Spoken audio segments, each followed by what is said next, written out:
sera avec la force de l'entrepreneuriat. Et voilà donc pourquoi nous avons mis sur pied ce volet sur Info TV, ce concept sur Info TV. Ce matin, nous posons une question importante.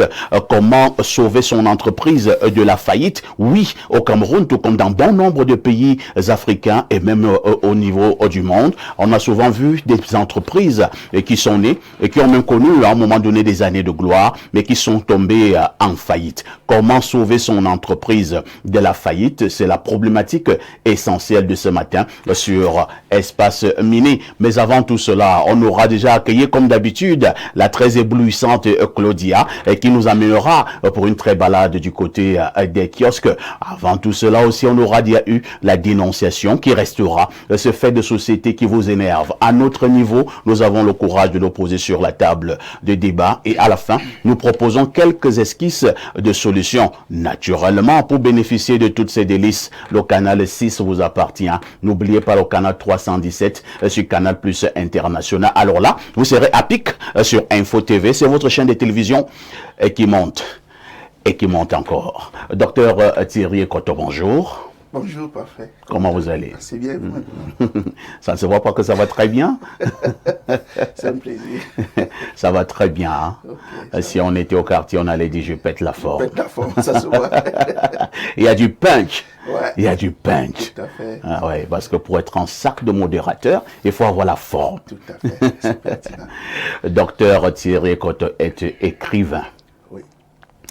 Ce matin, nous allons beaucoup parler de la faillite au niveau des entreprises. Mais en votre qualité d'écrivain, je dois dire que vous avez plusieurs casquettes, mais ce matin, c'est celle d'écrivain que nous utilisons. En votre qualité d'écrivain, quel est le niveau de l'écriture actuellement au Cameroun?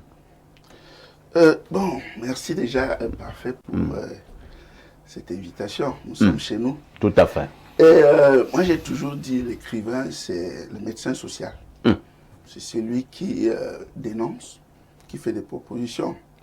Maintenant, disons que l'activité d'écrivain en elle-même, c'est une entreprise. Oui. Ça, il faut le comprendre. Tout à fait. Parce que devant, vous voyez, je suis assis là, mais il y a toute une équipe qui fonctionne derrière.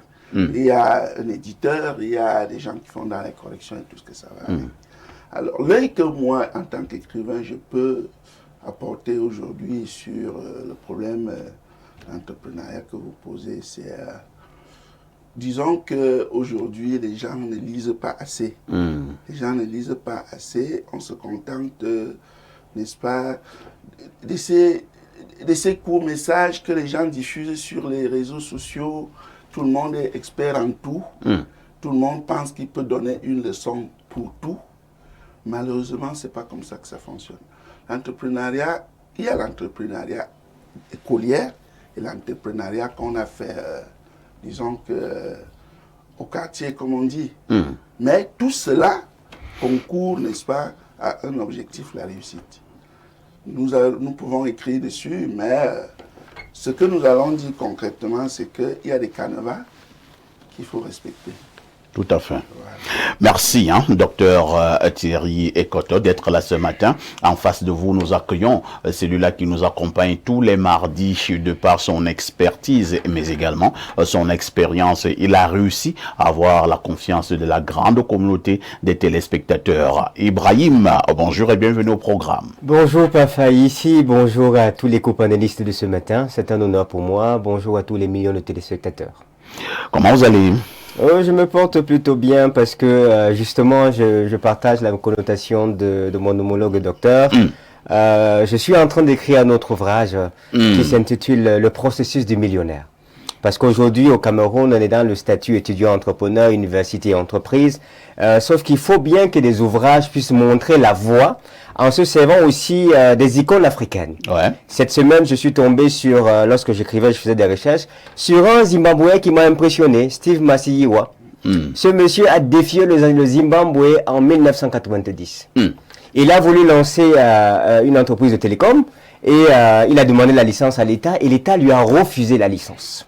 Au lieu d'abandonner en 90, il a décidé de poursuivre l'État en justice pendant 5 ans. Il a épuisé toutes ses ressources financières parfois ici. Il était déterminé à lancer Econet Wireless. Et aujourd'hui, ce monsieur est monté au sommet. En 2014, il est entré dans le classement Forbes.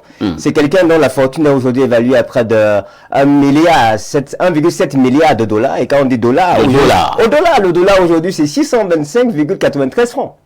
Donc vous prenez, si vous voulez quantifier sa richesse en francs CFA, mais il a dû faire preuve de résilience, il a dû faire preuve de persévérance, et je crois que ce genre d'icône africaine, il faut qu'on en parle également.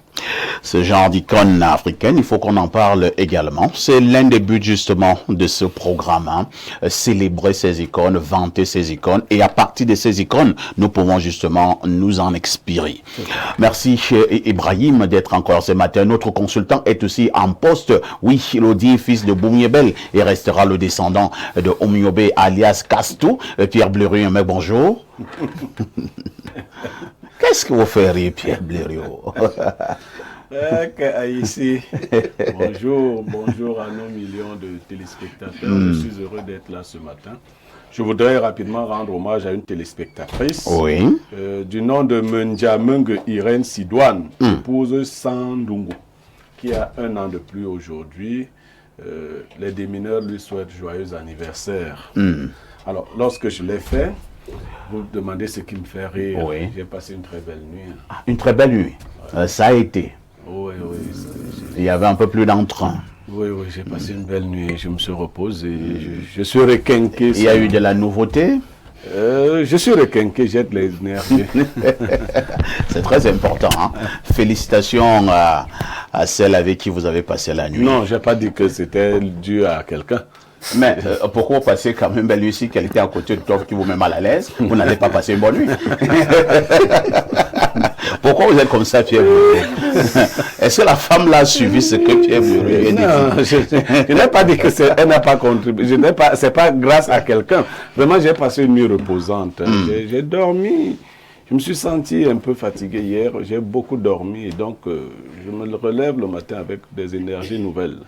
Très important. Pierre Blériot, gardez le microphone. Hein. Comme d'habitude, vous nous livrez la sagesse de ce matin. Ne vous pourrissez pas l'âme en écoutant les paroles perdues des âmes en déshérence. On peut reprendre. Ne vous pourrissez pas l'âme en écoutant les paroles perdues des âmes en déshérence. Ça veut dire quoi? Parfait. Une âme en déshérence est celle qui est perdue.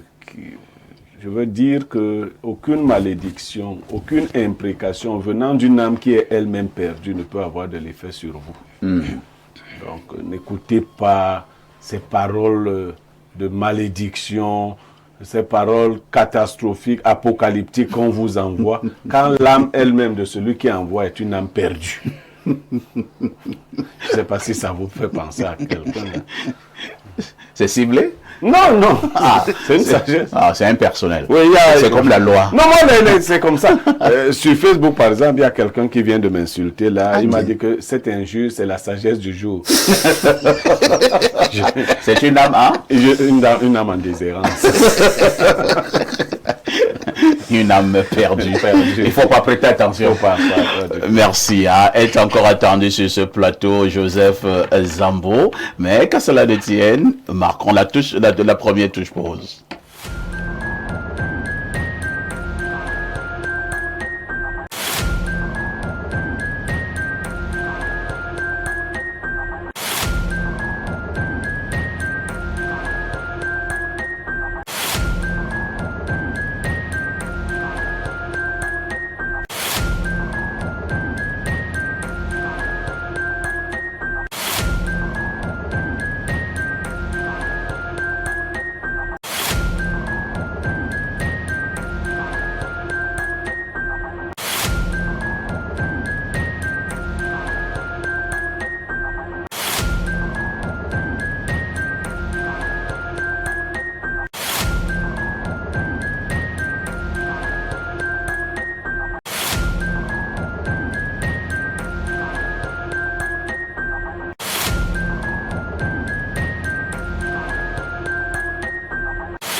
Claudia Ancha, bonjour. Bonjour, parfait ici. Bonjour à tous les téléspectateurs d'Espace Mini qui nous retrouvent nombreux ce mardi. Entrepreneuriat, c'est un plaisir. Depuis que nous avons mis sur pied ce concept de mardi entrepreneuriat sur Info TV et plus précisément dans le programme Espace Mini, avez-vous l'impression que de plus en plus vous avez une idée de mettre sur pied une entreprise? Ça vous inspire un peu? Bien Ça entendu, vous donne des idées? Bien entendu, parfait ici. Sauf que dans le secteur de l'entrepreneuriat, ceux-là qui aimeraient entreprendre ont souvent des difficultés. Le financement, ce n'est pas facile du coup. On en avait déjà parlé, hein. On a parlé de cet aspect de financement. Je pense que Blériot est l'un de ces théoriciens. Notre expert Ibrahim a donné un certain nombre d'idées. On est d'accord que le financement peut être un grand handicap, mais il ne faut pas se morfondre. Et certains disaient que vous pouvez vous mettre ensemble. C'est-à-dire que quelqu'un apporte 100 000, l'autre apporte 100 000. Si vous êtes 5, ça va faire 500 000. Avec 500 000, vous pouvez y mettre... Tu peux apporter, par exemple, le terrain. Voilà, toi tu peux renchérir. Il dit, toi tu peux par exemple... Moi j'ai pas d'argent, mais moi j'ai du terrain. Ok. Que l'aspect du financement ne soit pas un blocage total, insurmontable. Après, il faut y aller avec des contrats parce que je viens avec le terrain, l'autre vient avec des financements. Il y a toujours... Naturellement, vous vous entendez. Non, vous vous entendez. Lorsque vous êtes d'abord de bonne foi, c'est ça d'abord le problème. Il faut être de bonne foi. Vous allez finalement vous entendre. Mais si dans le groupe, il y a des petits malins, et bon, c'est là, ce sera... En fait, l'objectif ici, c'est de faire comprendre aux jeunes que l'aspect financement ne soit pas un blocage total. Et on n'est pas obligé de commencer une entreprise avec 10 millions. Exactement. On peut lancer une entreprise avec 100 000 francs. Exactement. Est-ce que vous le savez, Claudia, qu'on peut lancer une entreprise avec 100 000 francs? Ça dépend du projet que vous avez sous la main. Mais naturellement, je n'ai pas demandé que vous allez mettre une entreprise digitale. Attends, la femme qui lance le callbox, je passe le contrôle des experts sur le plateau. La femme qui lance le callbox avec 100 000, au bout d'un an, est-ce qu'elle ne peut pas agrandir son callbox? Elle gagne combien? C'est pas facile, hein? Elle gagne combien avec le callbox? Non, mais elle ne va pas se limiter au callbox. Très bien. Au callbox, elle va greffer un ensemble de petites choses. Vous voyez, beaucoup de nos parents ont commencé avec comment on appelle la caisse. Voilà. La caisse. Et je vous assure, la chance déjà que vous avez, c'est que vous ne payez pas les impôts quand vous avez la caisse. Vous pouvez payer ce que la mairie a inventé, l'OTVP, occupation temporaire de la voie publique. Donc vous commencez avec une ambition. Le callbox que vous voyez là peut générer beaucoup d'autres choses. Tout à fait. Effectivement, vous greffez de petites activités en faisant une étude du marché. Qu'est-ce que les gens n'ont pas et ils pourraient avoir besoin tout autour. Le callbox devient autre chose et après le callbox, vous pouvez entrer. Ce n'est pas des rêves. C'est pas des rêves. Moi, j'ai eu une boutique avec le beurre chocolat seulement en Vogada. Oui, j'ai eu... Les gars de Vogada sont là. Boutique avec le beurre, chocolat et du pain. C'était en quelle année ça? 2001. Voilà. Oui. Ça fait longtemps. Oui, d'ailleurs, j'ai même eu des petites parce que j'agitais le... Je vais donc te dire, il y a des femmes qui sont tombées amoureuses parce que quand elles venaient, moi je chargeais bien. Je suis tombé en faillite, je suis sûr. Non, tombé en faillite, le vrai boutiquier ne tombe jamais en faillite. Quand il te dit là que chocolat 50, ce qui t'a d'abord mis là, c'est l'huile. Maintenant, je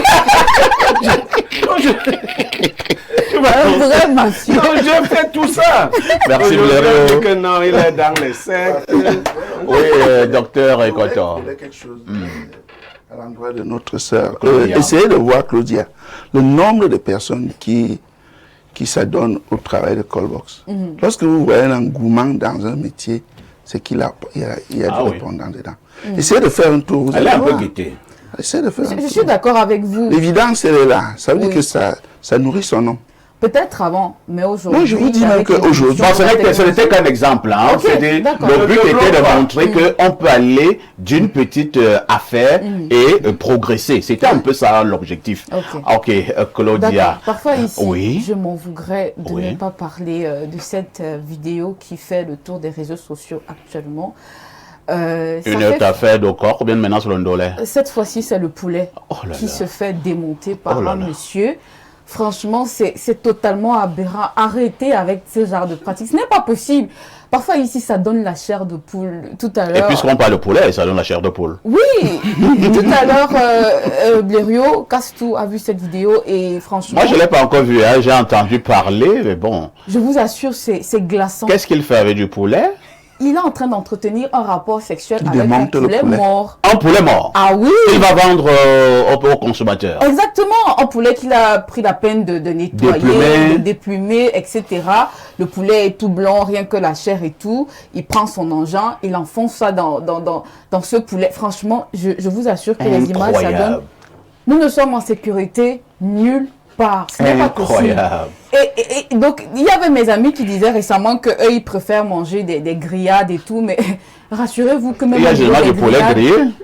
Alors que le poulet Oui, grillé ça d'abord donne- passé par un Bon, Kosovo. Claudia ne vous a pas dit, lorsqu'elles m'ont montré cette vidéo, j'ai eu une sorte d'attaque. Oh là là. Parce qu'elle ne savait pas que je suis hypersensible, je ne vois pas ce genre de choses. Mais bon, je ne vais pas le dire pour encourager ceux qui mettent des choses dans la nourriture. Sachez qu'il y a une loi spirituelle que vous ignorez. La nourriture que vous vendez au public, quest ce que soit ce que vous mettez là, ça s'annule. Faut que vous le sachiez. Parce que les différentes énergies qui viennent pour prendre votre nourriture, vous dites, ça s'annule. Et la conséquence de cette annulation, c'est qu'à la fin, vous payez le prix cher, le prix fort. On a connu ici à Yaoundé une dame qui vendait les beignets bizarres. beignets, oui. Les gens s'alignaient jusqu'à la PJ, vous n'étiez pas là. Ouais. Vous savez ce qui lui est arrivé? Non. Un jour, elle a mis tout en place pour faire ses beignets. On ne sait pas ce qu'il a porté. Elle s'est assise dans la marmite de l'huile. L'huile qui chauffait déjà, qui attendait les Seigneur. D'elle-même,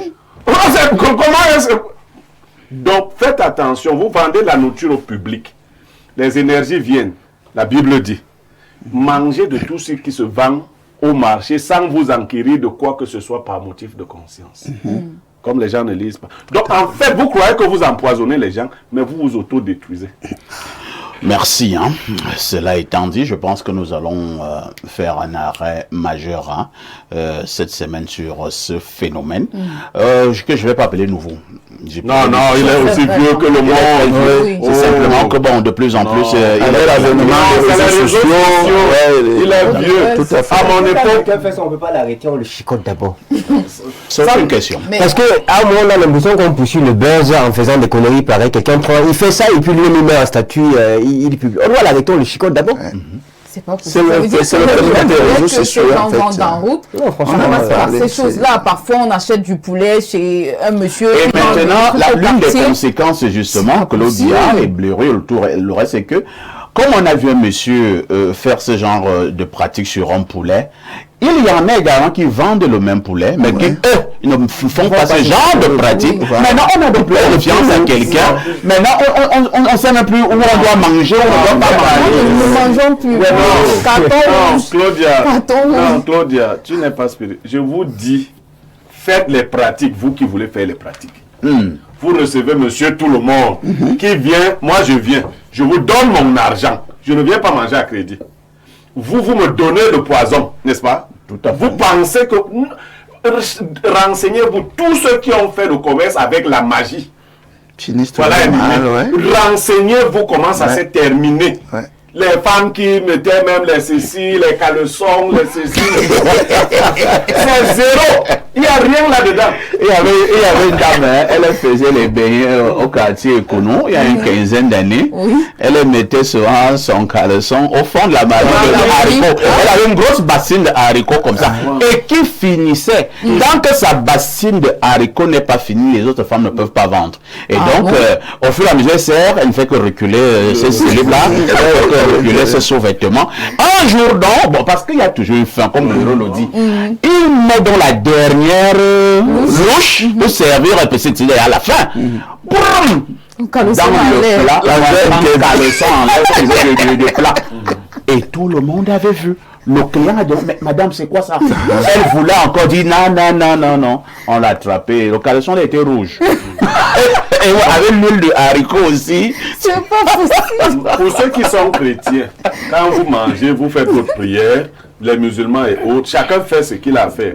Il y a aussi des gens extrêmement mystiques qui ont ce que nous appelons en passant, par exemple, le temning, le retour à l'expéditeur. Vous recevez donc monsieur tout le monde et vous essayez d'empoisonner une nourriture publique. Non, non. Faites ça avec vos maris dans les... Non, il ne faut pas dire que faites ça. Là-bas, c'est pas bon. Moi, je dis même... Non, même là-bas, c'est pas bon. Moi, c'est un qui veut qu'elle fasse. Pour moi, il faut faire. Si tu as commencé, ajoute.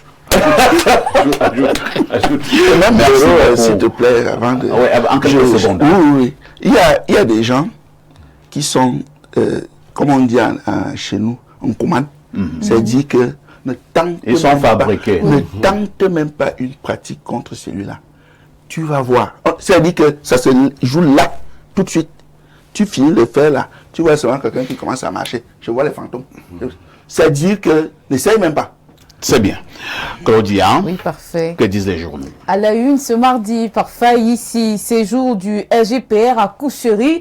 Le quotidien Info Matin nous fait savoir que le Logon Eshari reste un bastion politique du RDPC. C'est le constat évident qui se dégage du séjour fructueux de l'émissaire de Paul Biya dans la région de l'extrême nord. Un véritable pied de nœud aux manipulateurs des réseaux sociaux. Prenons les échos de l'audience du ministre d'État, secrétaire général de la présidente de la République, accordé aux élus locaux du Logon Eshari. La presse d'hier a largement relayé cette information. Ce matin, le tri hebdomadaire La Météo rend compte. Voici ce qu'il faut retenir de cette rencontre. À l'unanimité, les populations s'engagent à voter Paul Biya plus que par le passé. Le billet hebdomadaire Le Point décrit aussi la visite du RGPR dans la région de l'extrême nord. Entre les lignes, on apprend que le ministre d'État, secrétaire général de la présidente de la République, a prolongé son séjour sous la contrainte des populations, un acte qui n'est pas passé inaperçu et qui trahit l'état de la relation pleine d'anicroche entre les lignes locales exploiteuses et le bas peuple abandonné. À Koussery, c'est la fracture. Le week-end a été long, mais surtout très mouvementé à Koussery. Beaucoup de choses se sont passées. À ce sujet, le Messager livre les non-dits de la mission du SGPR à l'extrême nord. La page 3 nous renseigne davantage. Dans sa parution du jour, le tabloïd s'intéresse aussi à la communication électronique. Ce qu'il faut savoir, c'est que Camtel s'offusque des affirmations visant à lui faire porter la responsabilité de la qualité du réseau Orange, à qui profite donc le réseau brouillé. Cette actualité fait aussi la une du quotidien Mutation. Georges-Alain Bouillomo parle plutôt de la fibre de la discorde. La ligne de défense de Camtel à découvrir en page 9. L'actualité en kiosque ce 18 février, c'est aussi la grève à la Seimerie. À l'origine de ce mouvement d'humeur, des employés dénoncent des conditions de travail pénibles. Ils réclament par ailleurs 5 mois de salaire impayé. Le quotidien Le Jour raconte tout en page 3. Avec la nouvelle expression, l'on apprend que l'économie camerounaise est en péril et l'incertitude plane. La mise en place d'un véritable plan de relance globale économique est plus que jamais nécessaire. Parlons aussi de la fonction publique. Le quotidien à capitaux publics Cameroun Tribune nous informe ce matin que près de 300 agents ont été radiés. La note d'information du ministre de la fonction publique et de la réforme administrative publiée le 12 février est à lire dans ce tabloïd. Cap sur Manding Green avec l'œil du Sahel dans son édition du jour. Guy Bagatama relève, autant pour moi, le montant exigé pour libérer les otages. Il faut donc 7 millions de francs CFA. Autre information à retenir, ce deuxième jour de la semaine, recensement. Le Cameroun n'a pas compté sa population depuis 20 ans. L'économie quotidien qui livre cette information ce jour nous indique d'ailleurs que la dernière opération de dénombrement remonte à 2005.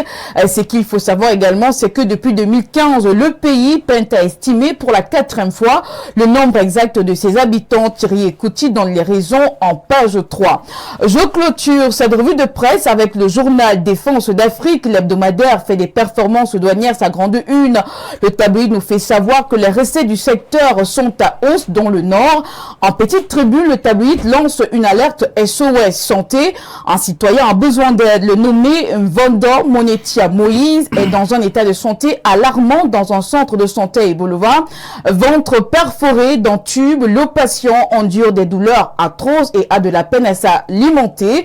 Aux âmes de bonne volonté, le patient répond au numéro 691 49 05 27. Parfait ici. Merci Claudia pour toutes ces informations fraîches parues donc en kiosque au Cameroun. Claudia, Oui, parfait. nous nous disons à demain 10h. À demain 10h28 d'émission. Claudia n'oublie jamais le conseil. Petite Claudia, tout ce qui brille n'est pas or. Ma petite reste très très prudente.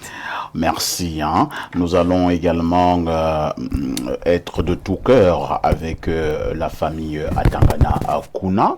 Et justement, nous avons été au courant du décès de son fils il y a exactement un an, 30 septembre 1987, 18 février 2024, en ce jour empreint d'émotion, alors que nous commémorons le premier anniversaire du décès de monsieur Hervé Patrick Atangana Kuna, son épouse Cynthia, leurs enfants Naomi, Darren et Sarah tiennent à vous exprimer leur profonde gratitude pour votre présence, vos prières, votre disponibilité et votre soutien indéfectible durant cette année particulièrement difficile. Que son âme continue de reposer en paix. Donc beaucoup de soutien encore à la famille Atangana Kuna, beaucoup de soutien à monsieur Atangana Kuna lui-même, et que l'âme de Hervé Patrick Atangana Kuna repose toujours en paix. Une touche pause s'impose.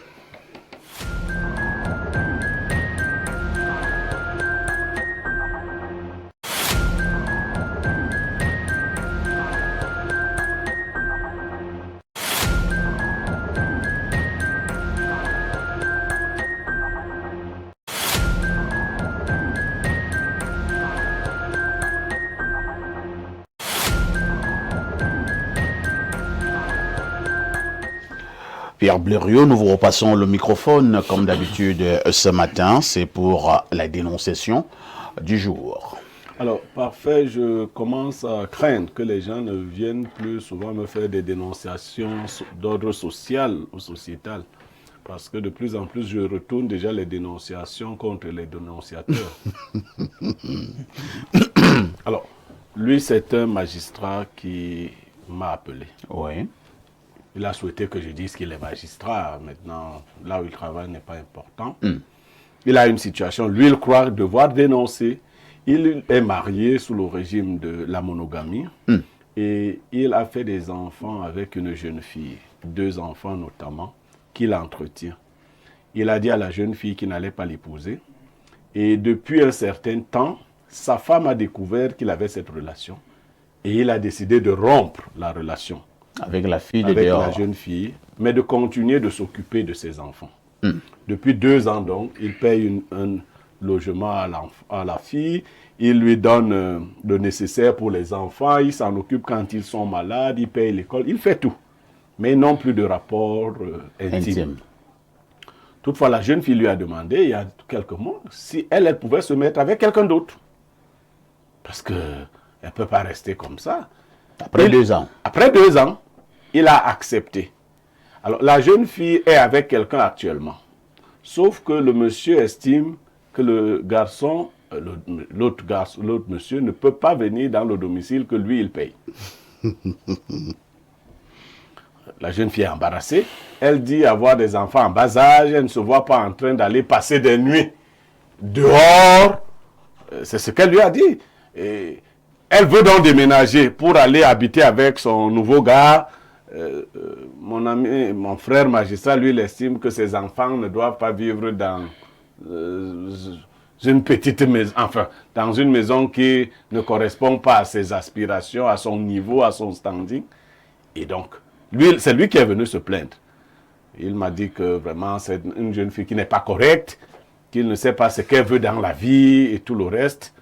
Mais moi, je vous ai dit que c'est lui que je dénonce. Vous aurez compris pourquoi. Donc, je présente d'abord les faits tels qu'il me les a présentés. Il dit que, alors ça, c'est son problème. Il estime que cette jeune fille n'est pas correcte, qu'elle ne sait pas ce qu'elle veut. Il ne veut pas de la présence d'un homme dans une maison qu'il paye. Elle est libre de se mettre avec un autre homme, mais qu'elle le rencontre hors du domicile que lui il paye. D'accord. Alors, quelques petites questions avant les commentaires. La jeune fille a à peu près quel âge? Elle est à la trentaine. À la trentaine. Début de la trentaine. Début elle de la a notamment trentaine. 33 ans. Le magistrat en question a déjà vécu avec la jeune dame depuis à peu près combien d'années? 7 années. Ils ont vécu. Avant la rupture, donc le total aurait fait 9 ans aujourd'hui. Ils ont vécu 7 ans. Et il y a 2 ans, lorsque la femme de la maison a découvert, il a décidé d'arrêter les rapports intimes avec la dame de dehors. Mais il s'occupe de tout. De tout. D'accord. Ok. D'accord. Tu vis une telle situation? Pardon? Tu ne peux pas dire. Parce que ta façon de dire, je vais te rendre ça. J'accueille d'abord Joseph Zambo. Joseph Zambo, bonjour. Ici, bonjour, mes téléspectateurs qui nous suivent. Merci de nous retrouver sur le plateau. Maxime, je vous passe d'abord la parole. Vous avez suivi, je présume, avec beaucoup d'intérêt, cette dénonciation. Bléreux lui dit qu'il dénonce le dénonciateur. Vous n'êtes pas obligé de dénoncer le dénonciateur, hein? Donc vous êtes libre de votre commentaire. Allons-y. Moi, je suis toujours libre. Hein. Voilà. Moi, je dis ce que je pense. Voilà. C'est pas obligé d'être épousé par tout le monde. C'est ce que je pense. C'est ce qui me différencie d'une autre personne.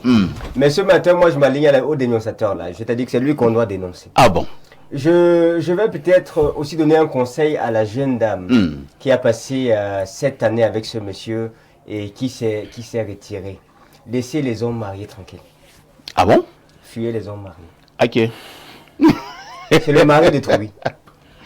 Voilà là où ça nous a conduit. Voilà là où ça nous a conduit. Si ça avait été le cas contraire et que cette dame avait arraché ce monsieur, qui serait mis mal à l'aise? L'épouse légitime du magistrat? Si le magistrat avait décidé que bon, entre les deux, de toutes les façons, je me sens plus à l'aise avec la jeune fille, qui serait en train de pleurer? L'épouse légitime? La femme de Trouy, c'est la femme de Trouy. Le mari de quelqu'un, c'est le mari de quelqu'un. Ibrahim, est-ce que le mari de quelqu'un peut épouser une autre femme? Le mari de quelqu'un ne peut pas épouser une autre personne sauf s'il a signé un contrat de mariage polygamique. Autrement, il ne pourrait pas. Même s'il a signé monogamique. Hein. S'il a signé monogamique, il s'est engagé devant Dieu, devant la loi, devant les deux familles, qu'il va rester fidèle à cette femme. Ibrahim. Ici, moi, je suis très sérieux ce matin. Non, moi je vous relance. Oui, moi je suis très sérieux. Je veux prendre le cas. Bon, il y a les juristes qui nous regardent. Vous pouvez d'abord contracter un premier mariage sous régime monogamique, mais on peut changer de régime. Vous divorcez? Non, vous n'êtes même pas obligé de divorcer. Oui, avec la vie de votre femme. Monsieur le magistrat vous pouvez a fait changer. ce choix. Voilà. Monsieur le magistrat, si, comme il est même magistrat, il n'a pas fait ce choix. Ibrahim, il y a beaucoup de cas où les jeunes dames ont rencontré des hommes mariés, mais finalement qui sont mariés avec ces personnes. Parce que le fait de dire, attends, je vous relance, hein, le fait de dire de manière mordicus que les filles là, laissez les hommes mariés. Mais attends, vous êtes en train de bloquer la vie des filles. Il n'y a pas beaucoup de célibataires. Est-ce que tous les célibataires épousent les filles? Est-ce que quand il dit ça, que les filles écoutent mes filles? Donc moi, je voulais donner mon conseil. Un homme marié, pour ne pas arriver à ce que je vois là, véritablement, il aurait fallu respecter le mari d'une personne. Faites à votre prochain ce que vous aimeriez qu'on vous fasse. Si elle-même, elle était l'épouse légitime, est-ce qu'elle allait apprécier ça? Très bien. Merci. Merci Ibrahim pour votre avis. Docteur Ekotor, le problème est posé. Le monsieur, pour l'instant, moi je vais d'abord commencer par le féliciter. Hein. Je le félicite à quel niveau? Il s'occupe très bien de ses enfants. Ouais, c'est-à-dire que papa attentionné, il paye l'école, il veut que ses enfants vivent dans un local bien, et les enfants sont malades, il s'en occupe, ainsi de suite. Bon, maintenant, il y a quelques restrictions. Lui dit que la maison que lui paye, il n'accepte pas comme que un autre homme. Bon, est-ce que c'est pas humain? Parce que vous avez dit, vous dénoncez le dénonciateur. Bon, quelqu'un paye une maison, et quoi, toi, tu payes une maison pour la mère de tes enfants. Et un autre homme vient s'endormir là, dans la maison là. Tu acceptes ça? Bon. Je crois que tu as suivi tout le problème. C'est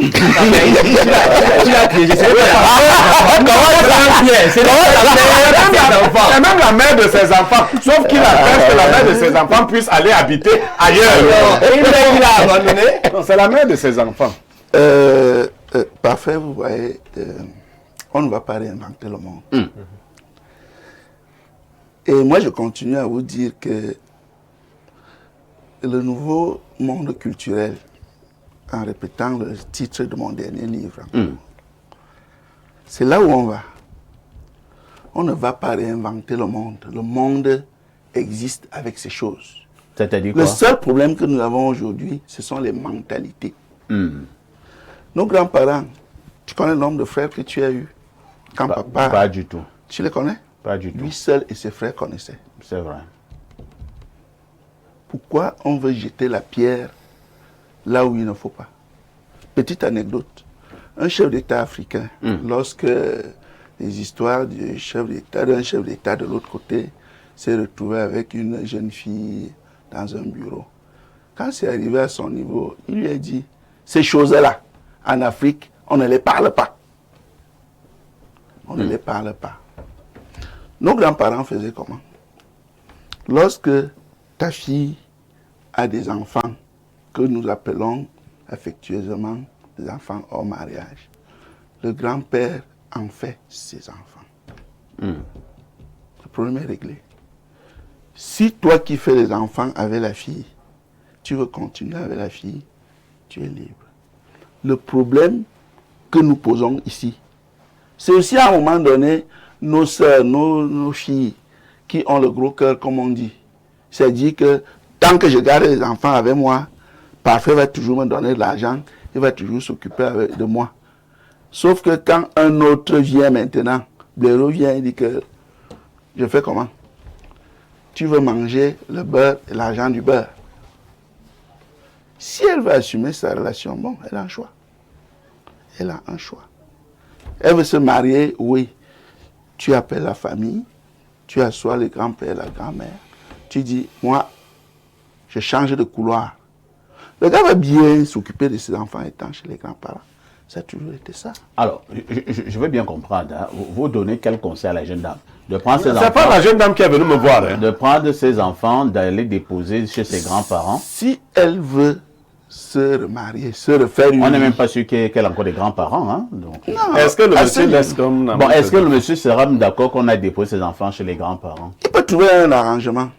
Il peut trouver un arrangement. Je dis que... bon, pour ceux qui écoutent ces dénonciations, qui peuvent penser que le monsieur est égoïste, que répondez-vous? Il faut être... Ne pensons pas que nous sommes des anges. Nous sommes des humains. Donc vous êtes d'accord avec le monsieur? Non, nous sommes des humains. Ça veut dire quoi? Je loue ma maison. Oui. Je paye la ration, je paye le courant, je paye l'eau. Un autre individu, lui, vient. Non, nous sommes des humains. Parfait, nous sommes des humains. C'est-à-dire que, autant je m'en vais à la poste centrale, je prends le porte, c'est-à-dire que, au gratuit.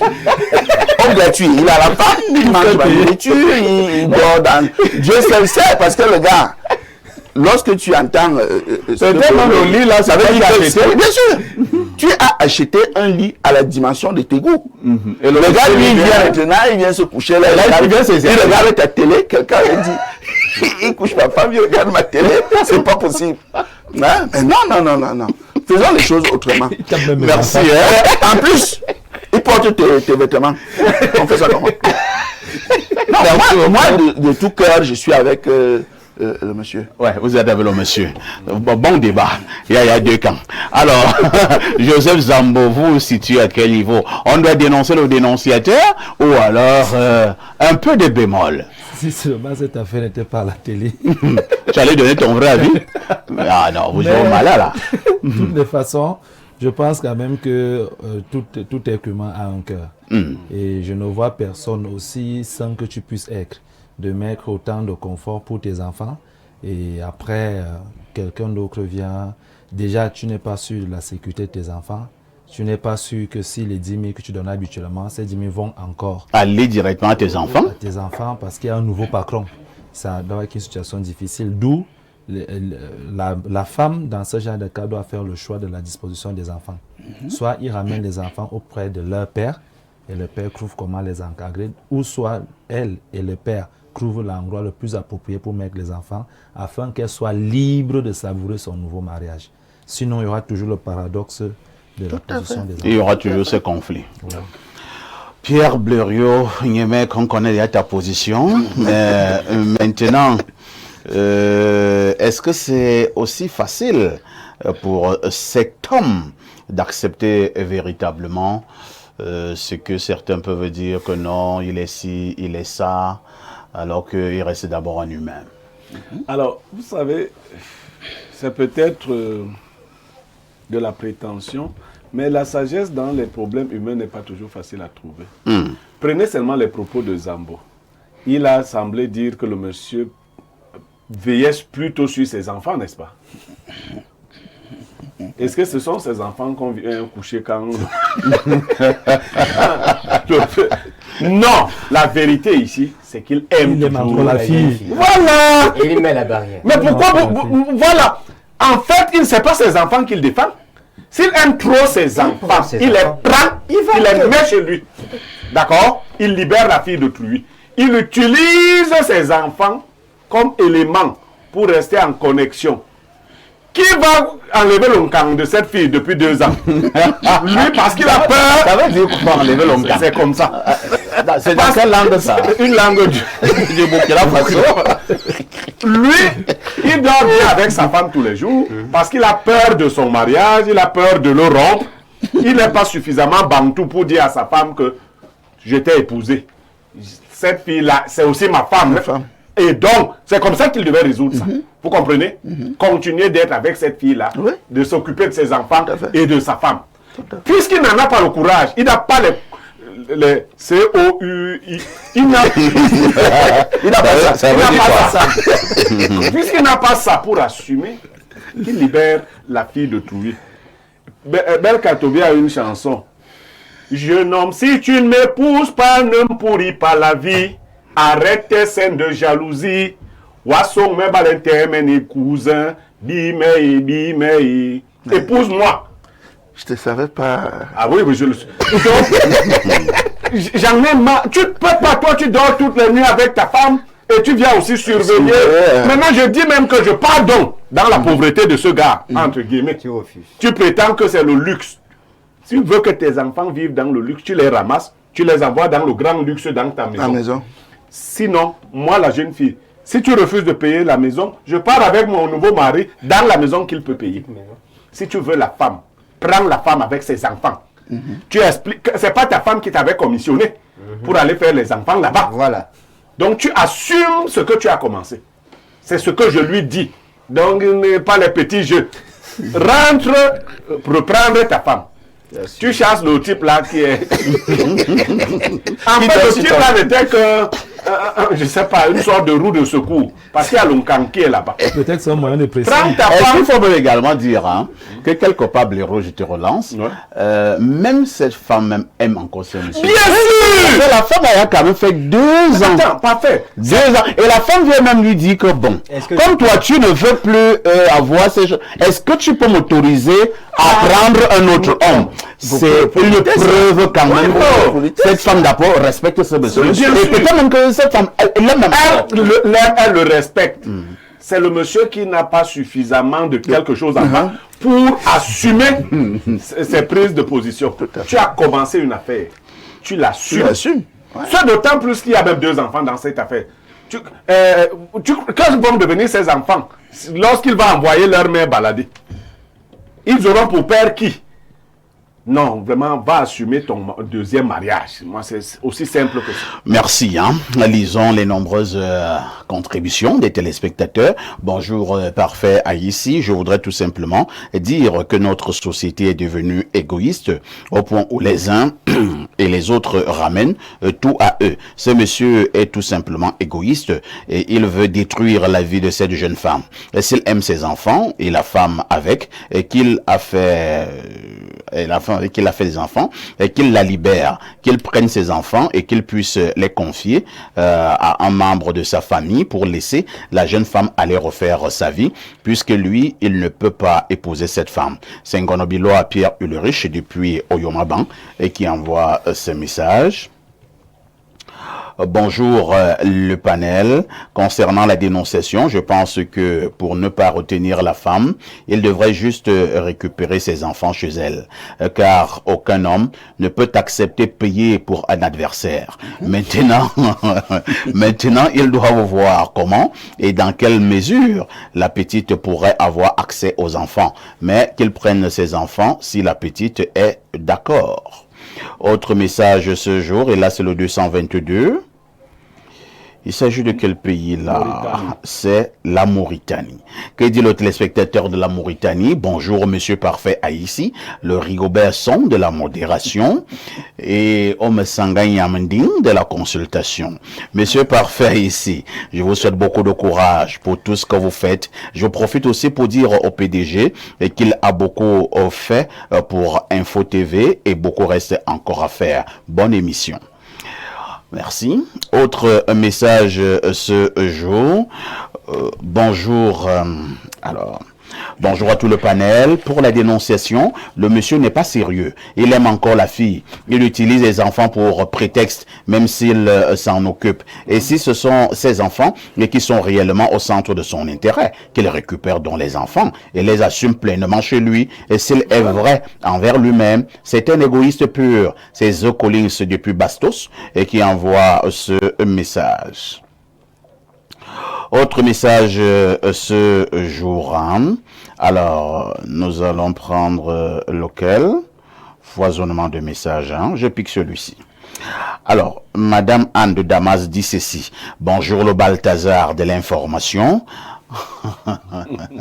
Vraiment, le monsieur exagère. Il faut simplement qu'il libère la fille. Comme ça, chacun sortira gagnant. Donc, c'est un jeu. Il l'aime. Autre message. Bonjour Parfait. Moi, je crois que le monsieur n'est pas sérieux. Il dit à cette femme que je ne vais pas t'épouser et lui impose ses règles. Pour moi, c'est être sorcier. Fabrice Manga depuis Sazok.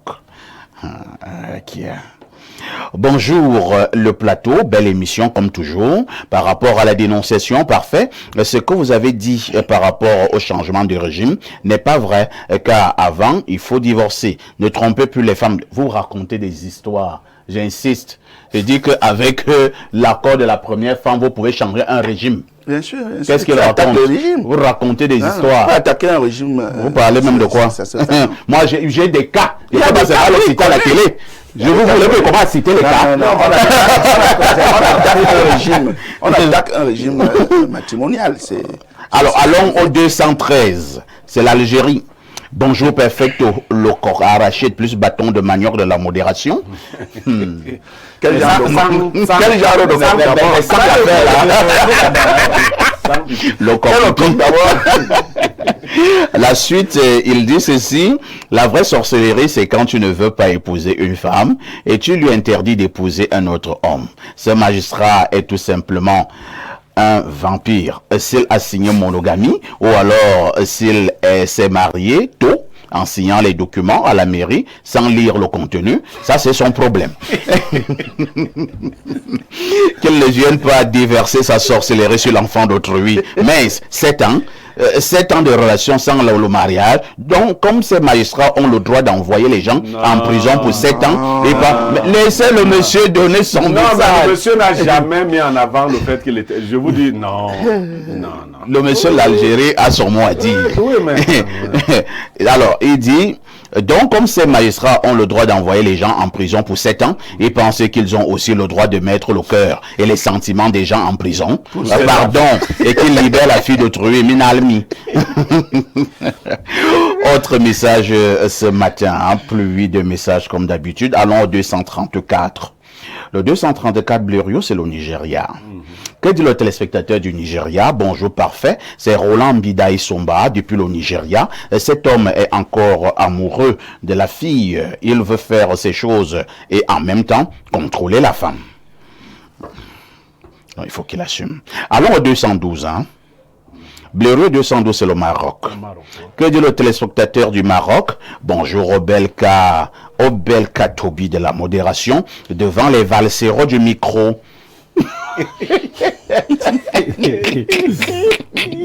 Oh, pourquoi vous êtes comme ça? Oh. Nous ne voulons pas ridiculiser certains qui se disent artistes. Mais bon, quand on parle quand même de Belka Tobi, le grand Belka, et à côté vous nous parlez aussi, je ne sais pas de quoi. Alors, lisons le message. Cela faisait déjà 2 semaines qu'on n'avait plus reçu notre dose de mardi entrepreneuriat. Dieu merci pour cette journée, car elle permettra de faire descendre les tensions des passionnés là-dehors.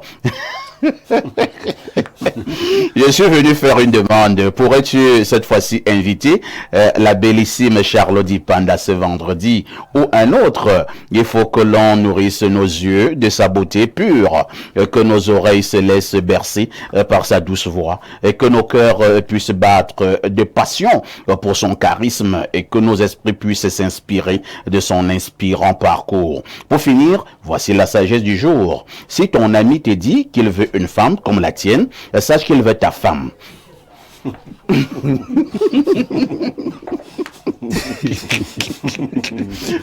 À tout de suite pour la suite.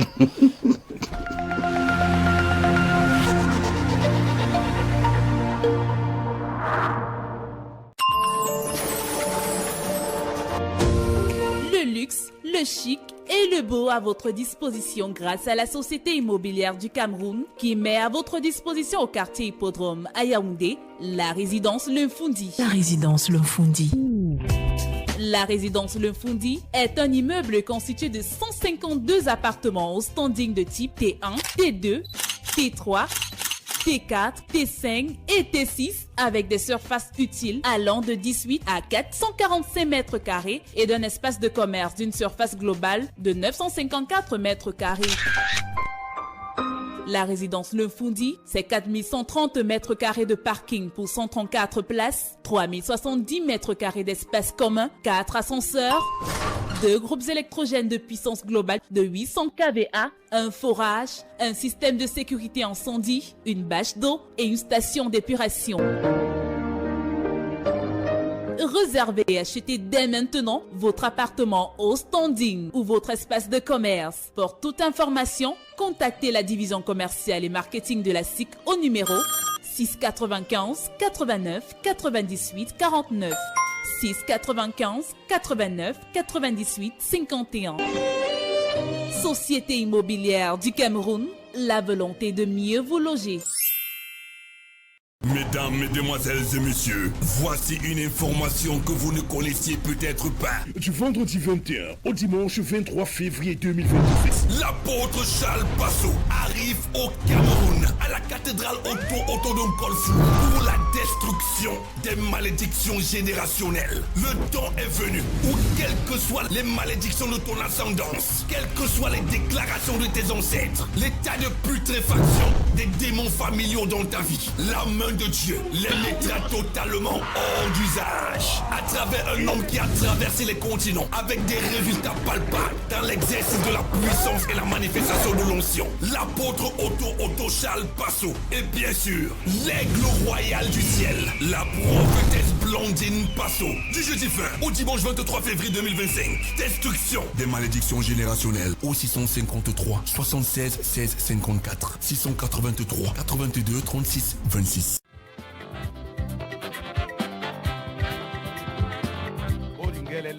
Pour tous vos événements administratifs, campagnes de communication, concerts géants, meetings politiques, cérémonies de mariage, une seule adresse. Pro Sound and Light Cameroun. Pro Sound and Light Cameroun met à votre disposition une sonorisation high-tech, piano, console de mixage, ampli, micro HF et ce n'est pas tout. Pro Sound and Light Cameroun, c'est aussi le rendez-vous avec l'écho des haut-parleurs pouvant couvrir des lieux de 500 à 5000 personnes. Briller avec un système de lumière intelligente sur des podiums modulables. Pro Sound and Light Cameroun est situé à Olembe, Dubai City. Contact 654 85 81 03 673 58 07 62. Pro Sound and Light Cameroun, animez vos événements avec le bon matériel.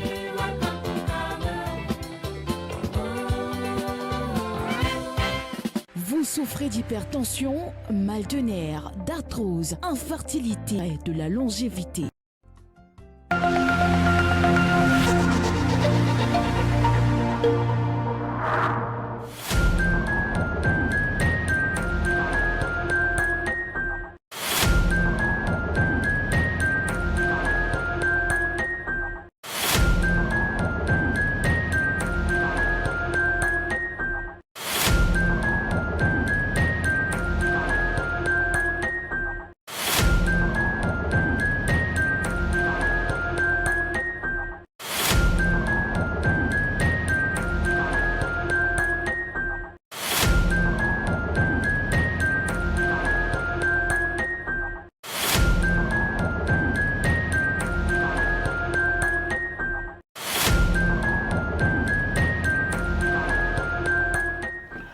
retour sur ce plateau d'Espace Miné sur Info TV et nous avons cet autre message. Hein. Je dois vous dire que ça va dans tous les sens quand même. Que de révélations. Nous parlions tout à l'heure des mauvaises pratiques autour du poulet. Il y a un téléspectateur qui me dit ici, bonjour Perfecto, apparemment les poulets brisés qu'on vend partout là sont des poulets morts dans les fermes. C'est très compliqué. Donc il y en a qui vont récupérer les poulets qui sont morts dans les fermes. Ouais. Certainement leur donner à vil prix. Et eux vont faire du poulet braisé. C'est une information. Et ils font ça à prix d'or, enfin au même prix. Même prix, hein. Le même prix, poulet braisé à 6 000, 5 000. Alors que tu manges un poulet pourri. Dommage. Nous sommes mardi, il s'agit de mardi entrepreneuriat. Ce matin, nous nous posons la question de savoir comment faire pour éviter que son entreprise ne tombe en faillite. Comment sauver une entreprise qui veut tomber en faillite ou alors qui est même déjà tombée en faillite. Je vais d'abord passer la parole à Joseph Zambo pour que nous soyons au même niveau de compréhension. Il faudrait que nous sachions même déjà c'est quoi la faillite lorsque nous parlons d'une entreprise. Comment comprendre qu'une entreprise est en train d'aller en faillite ou bien elle est déjà en faillite? En tout cas, la faillite peut sembler une fin inéluctable pour des entreprises, mais il existe quand même plusieurs stratégies et mécanismes pour remédier à cette situation. Mais pour le cas d'espèce, la faillite ici, c'est lorsque il y a eu beaucoup de difficultés au sein de son activité et qu'on se retrouve presque obligé de fermer l'activité parce qu'il n'y a plus de moyens de continuer. Ça peut être des endettements, ça peut être le personnel, ça peut être la logistique. Il y a beaucoup de raisons qui rentrent en jeu. Qui peuvent faire en sorte qu'une entreprise ferme. Et là, on dit qu'elle est tombée en faillite. Mais il existe quand même plusieurs stratégies et mécanismes qui permettent d'éviter la faillite totale. Il est déjà question pour un départ de faire une bonne analyse de la situation, d'essayer de comprendre qu'est-ce qui ne va pas, qu'est-ce qui dérange. À partir de là, il faut aller sur tous les plans, la ressources humaines, voir au niveau du personnel, qu'est-ce qui ne marche pas au niveau financier, qu'est-ce qui ne marche pas au niveau administratif, qu'est-ce qui ne marche pas si c'est au côté des produits et services, est-ce qu'il y a des innovations à apporter, si par exemple nos produits sont obsolètes, si par exemple le service qu'on offre à la population n'en a plus besoin, et si par exemple au niveau de la clientèle, est-ce que la clientèle n'est plus satisfaite, qu'est-ce qu'on peut faire pour essayer de relancer les choses. En réalité, c'est une situation qui est toujours très tragique pour les chefs d'entreprise, parce qu'une entreprise est comme son enfant, comme son bébé, comme sa femme, c'est une autre partie du corps d'un entrepreneur, et lorsque l'entreprise ne va pas, le chef d'entreprise perd toujours les boules.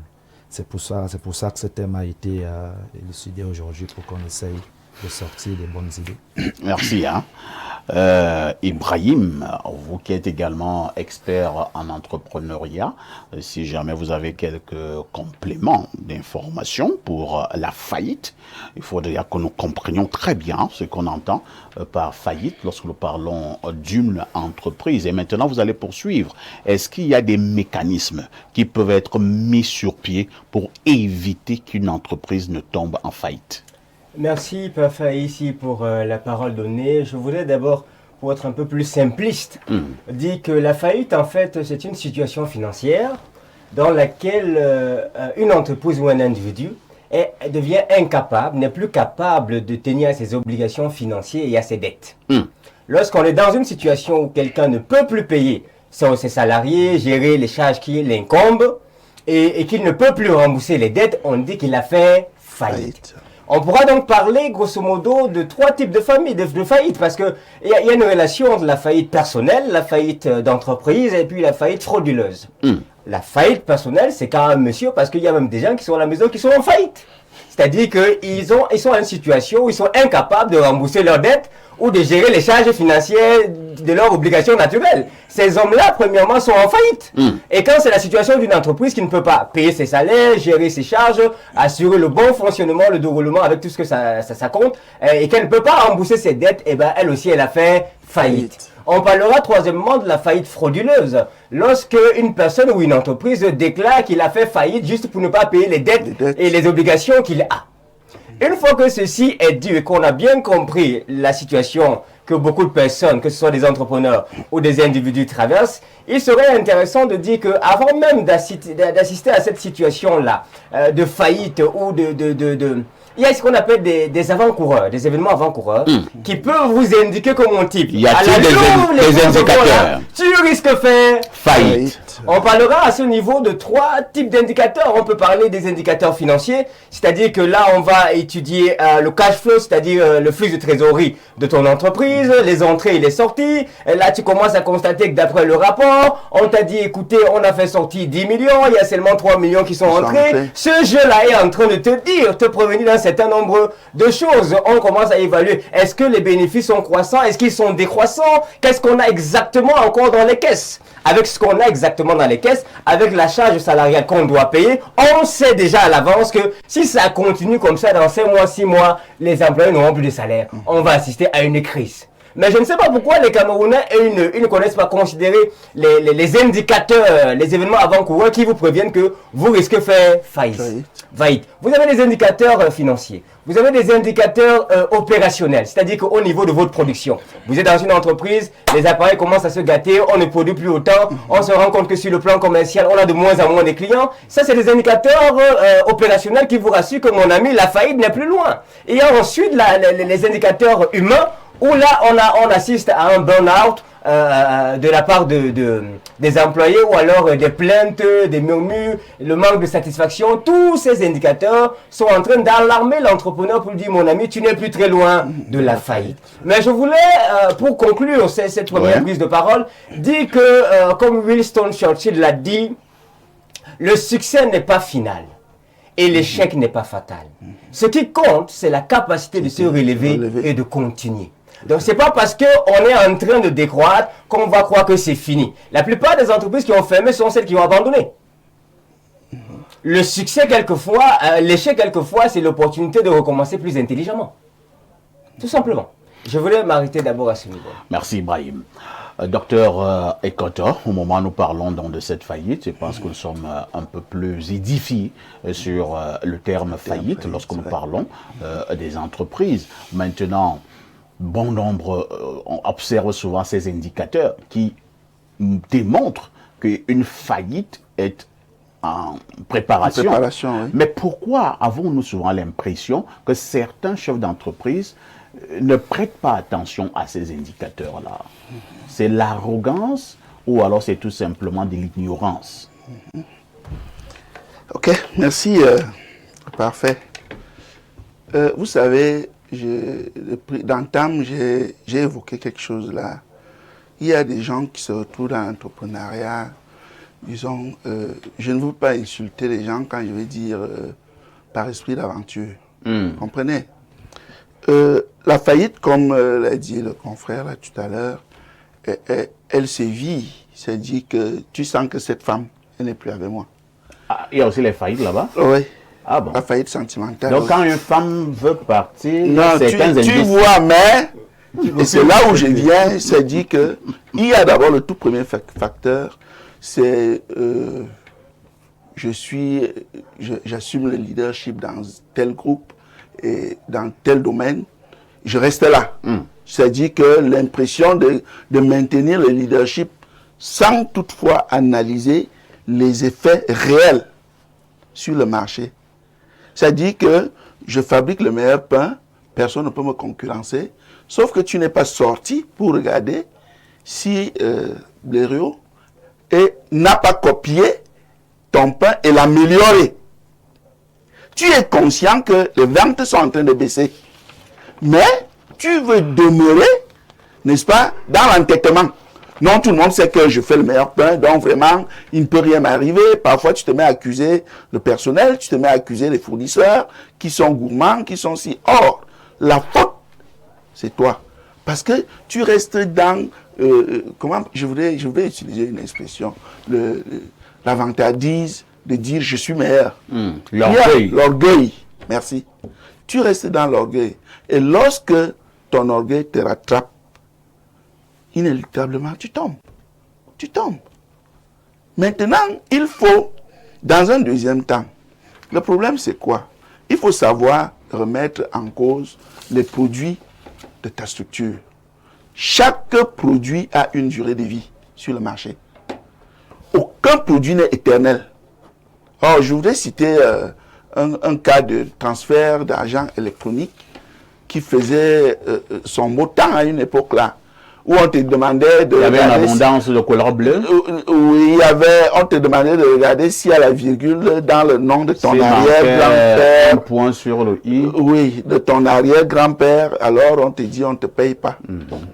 Et des gens ont dit, le jour que la concurrence va arriver, vous allez fermer. Tu n'auras que les yeux pour pleurer. Et c'est le cas. Et cet opérateur n'a pas vu venir. Il est resté dans l'orgueil de ce que je suis le leader, comme ils aiment bien écrire, leader dans quoi, leader en marketing, dans le domaine économique, on n'est jamais leader. On n'est jamais leader. Maintenant, notre aspect, les choses que les gens ne connaissent pas en entrepreneuriat, nous n'avons pas la culture des assurances. Quand tu as un assureur, il t'accompagne. De temps en temps, il envoie ses experts regarder. Ibrahim, quelles sont tes ventes ce mois-ci? Bon, par rapport au mois passé, je crois que j'ai baissé.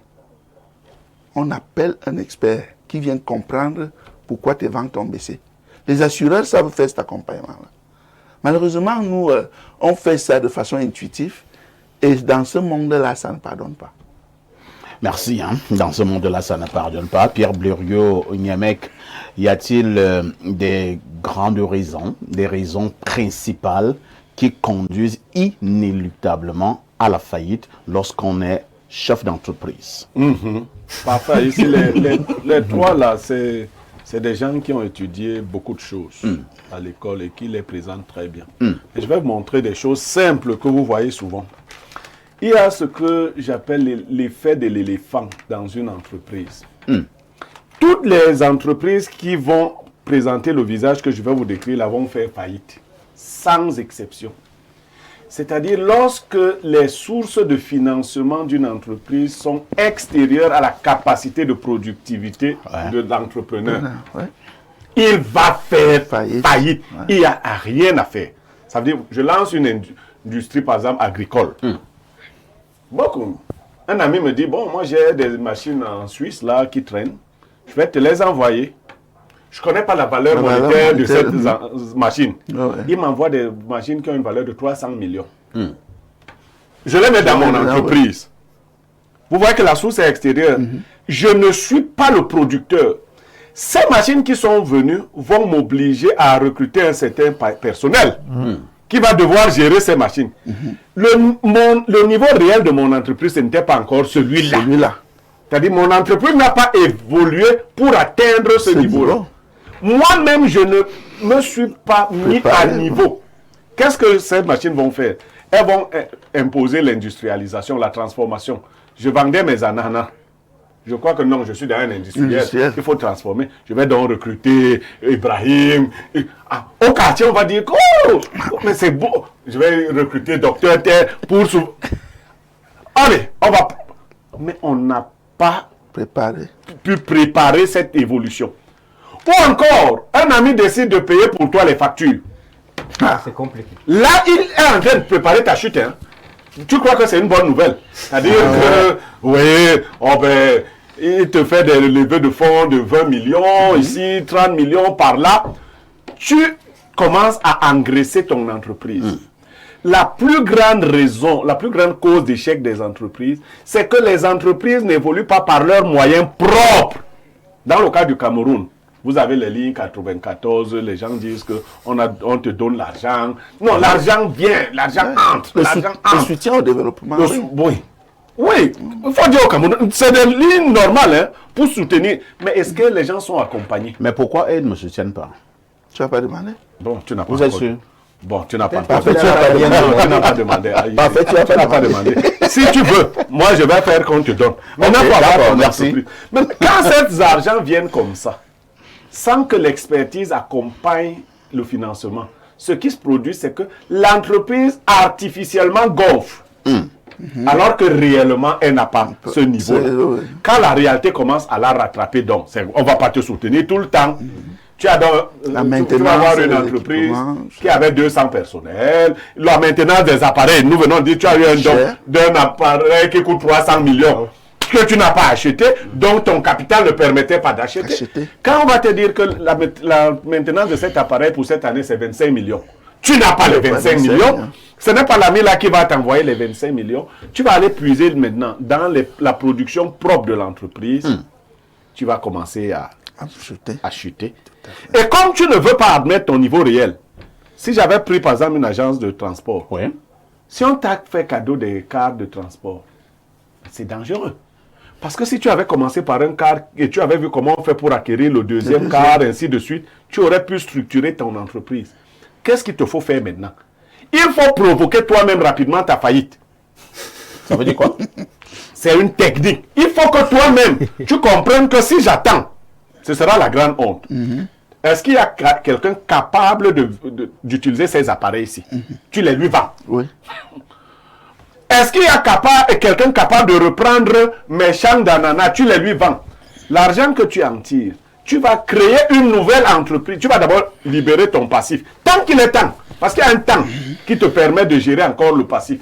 Si tu dépasses ce temps-là, et toi-même, l'individu à qui on a offert un engin, une machine de 300 millions, va croire devoir s'acheter une voiture de 30 millions lui-même.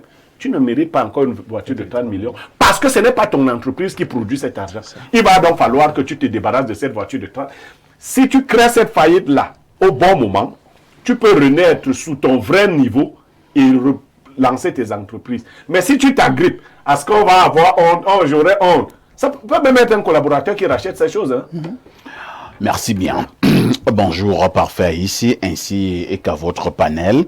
Le phénomène est nouveau pour certains. Les nous là sommes déjà grillés. Dieu seul sait. Et c'est lui qui nous garde. On doit nous a traumatisés avec le coq. C'était au lycée Leclerc. On appelait ça le coq. Il a donné un nom là. Par commodité, je ne vais pas le dire à la télé.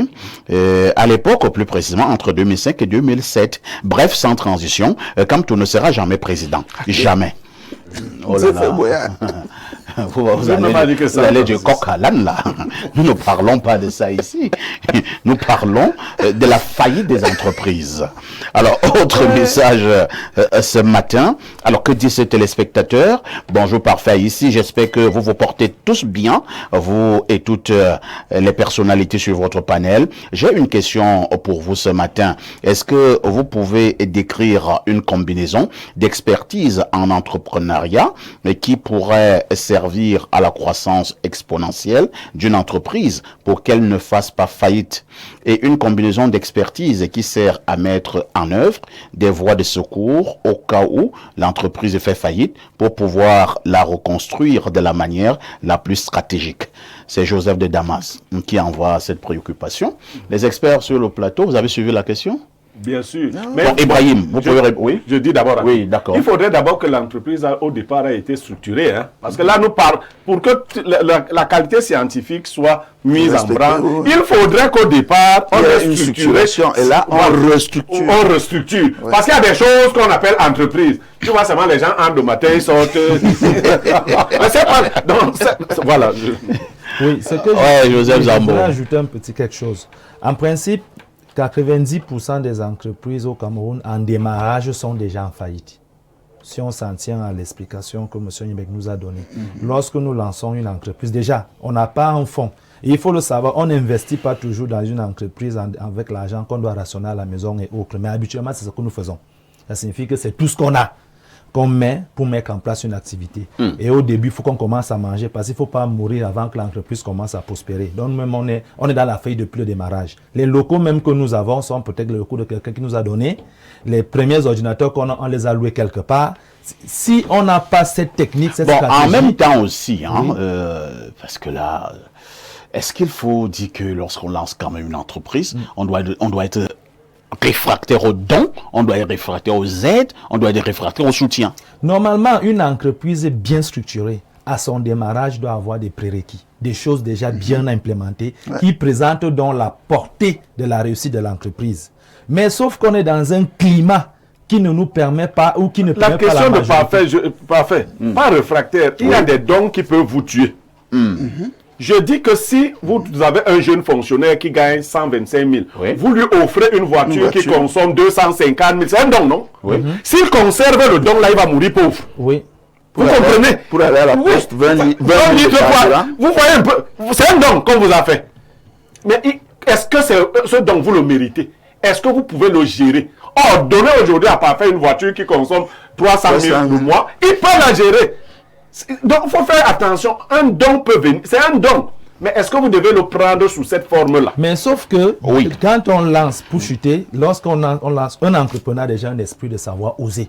Savoir prendre des gros risques. C'est les gens qui ont un mental d'acier. Ils s'accrochent à tout, s'adaptent à la situation et essaient de se mouvoir pendant qu'elle évolue pour essayer de faire réussir. Mais je dis que dans notre climat actuel, on est obligé de s'embourber de toutes ces choses au départ.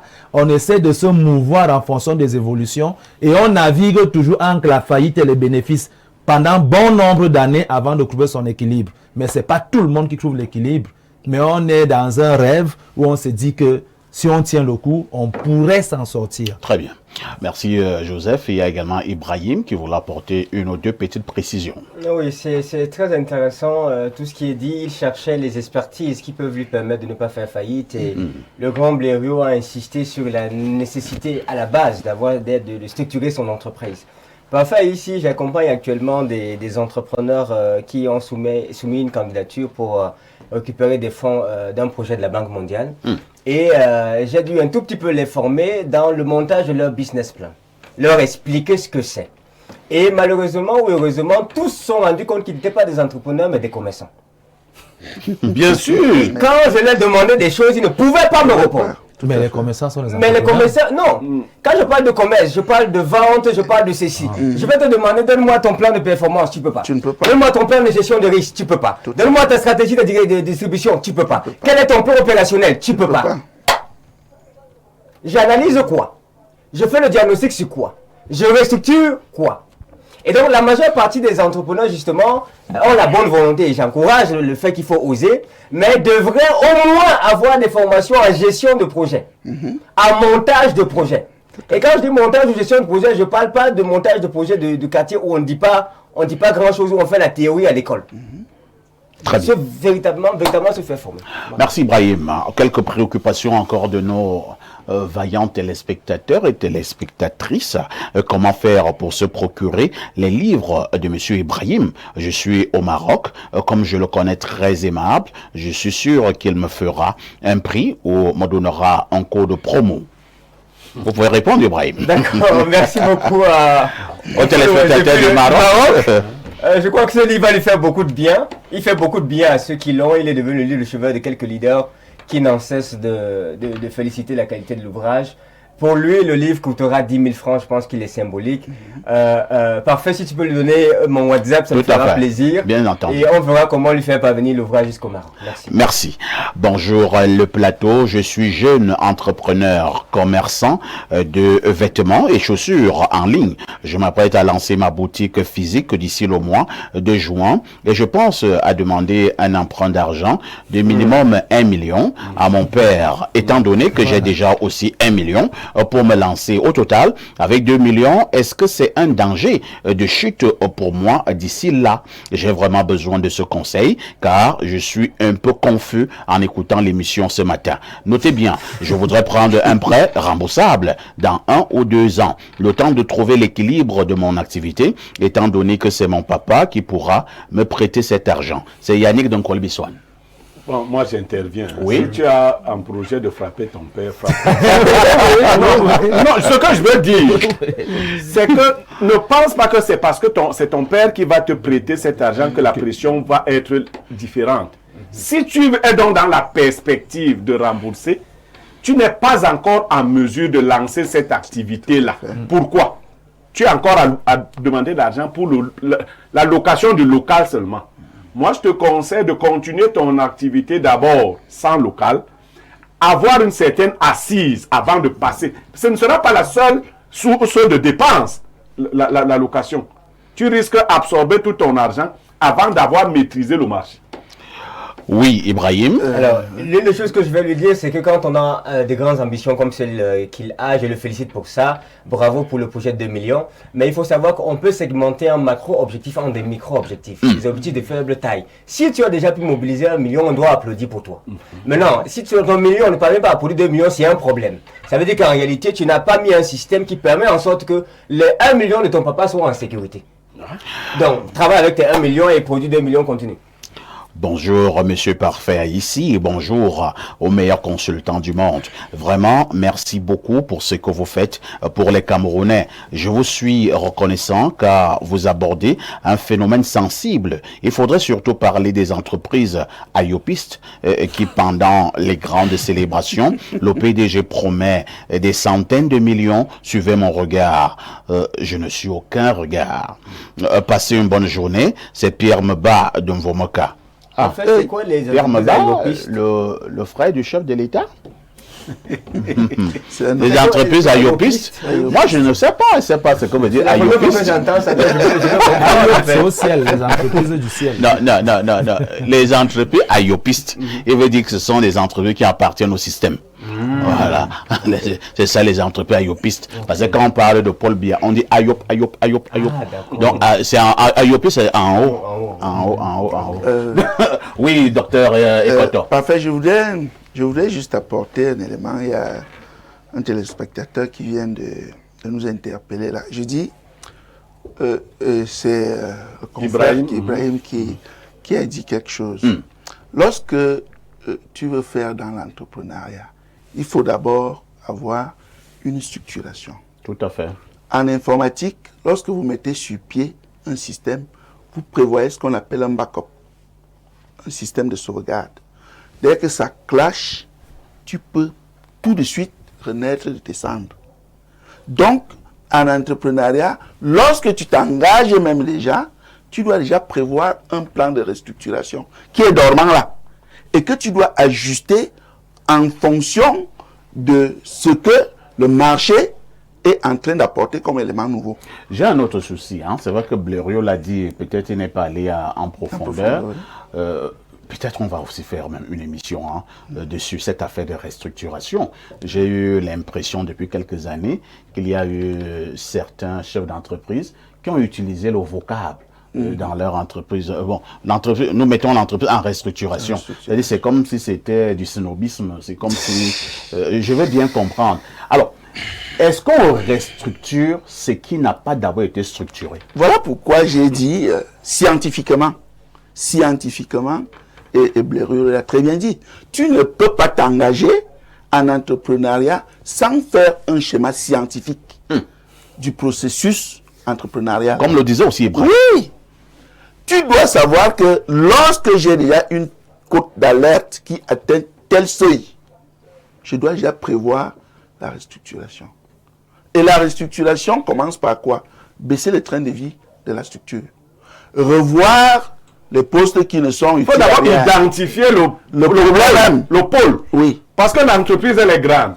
Est-ce que ça vient... Nous sommes en télé. Tout à fait. Est-ce que ça vient des des technico-artistiques? Est-ce que ça vient de tel...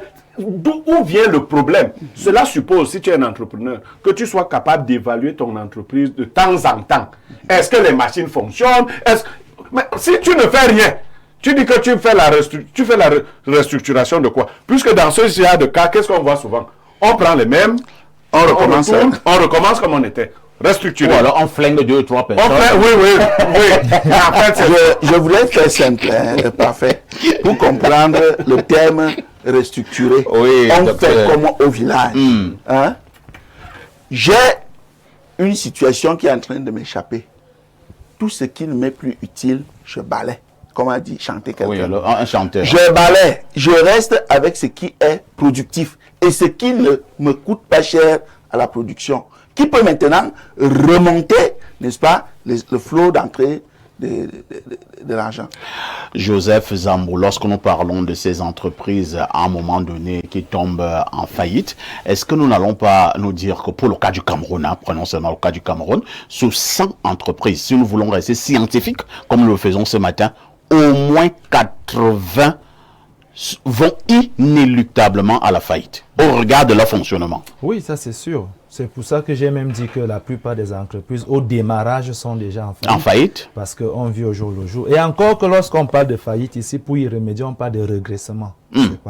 On parle beaucoup plus de régressement. C'est-à-dire avoir un plan de régressement qui te permet de quitter de la courbe qui est tombante pour une courbe ascendante. Mais moi, je dis que si on revient aux Camerounais, parce que là, on parle pour que les plus jeunes qui veulent démarrer. Parce que si on commence avec un côté trop intellectuel, il y a au moins 90% de personnes qui ne pourront même pas démarrer. C'est-à-dire s'il faut commencer avec des business plans, connaissances de descente sur le terrain, ça ne peut pas marcher. Au Cameroun, pour des jeunes, ils commencent juste.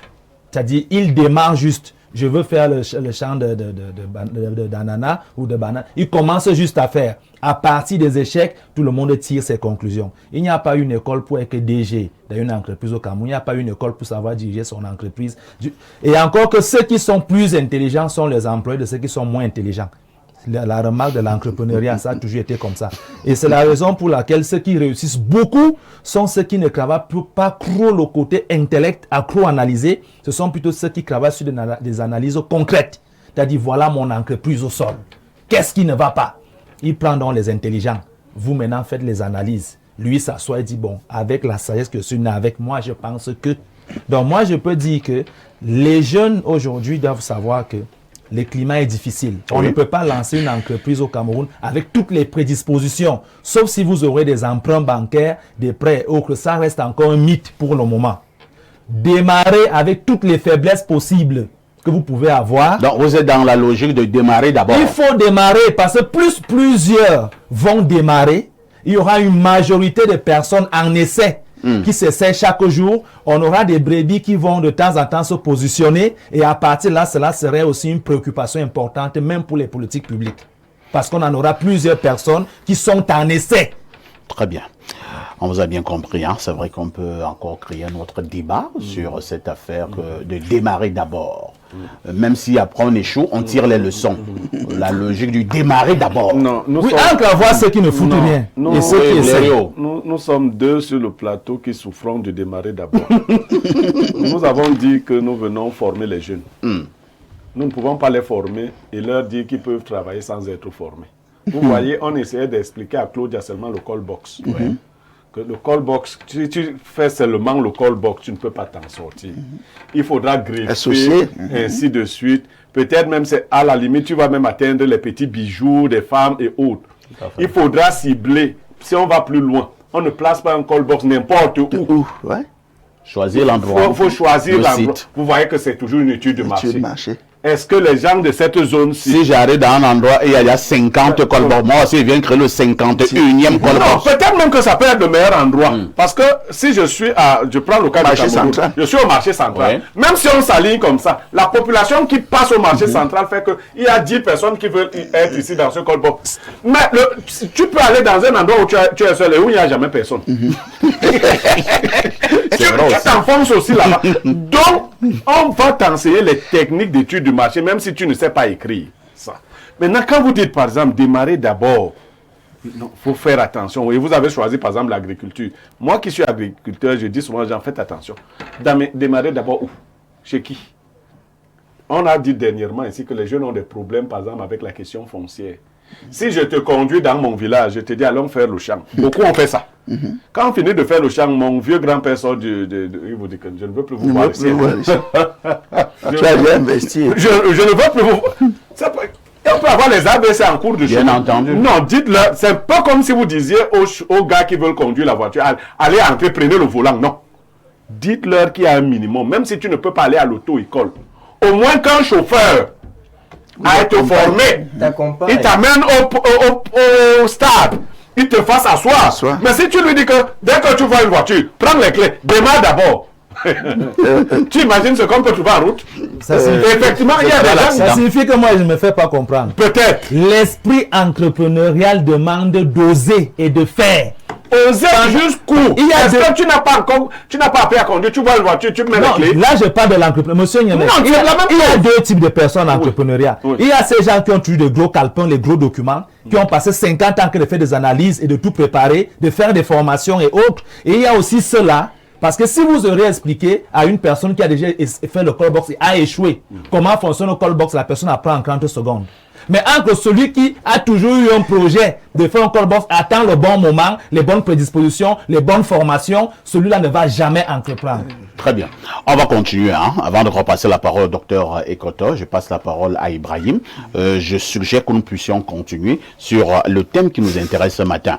Nous avons déjà évoqué la situation. On a défini ce qu'on entendait par faillite en entreprise.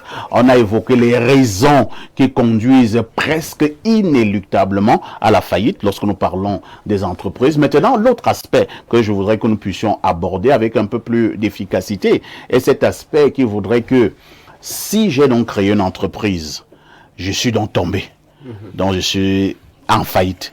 Comment faire pour me relever? Alors, merci Pafa ici pour la question. Je pense que le débat, on est toujours dans la faillite. On est toujours dans la faillite. Vous vous souvenez, la première fois que j'étais arrivé ici, je vous avais dit que, en accord avec le rapport de l'Institut national de la statistique, 81% des entreprises avaient fermé sur une période de 10 ans au Cameroun.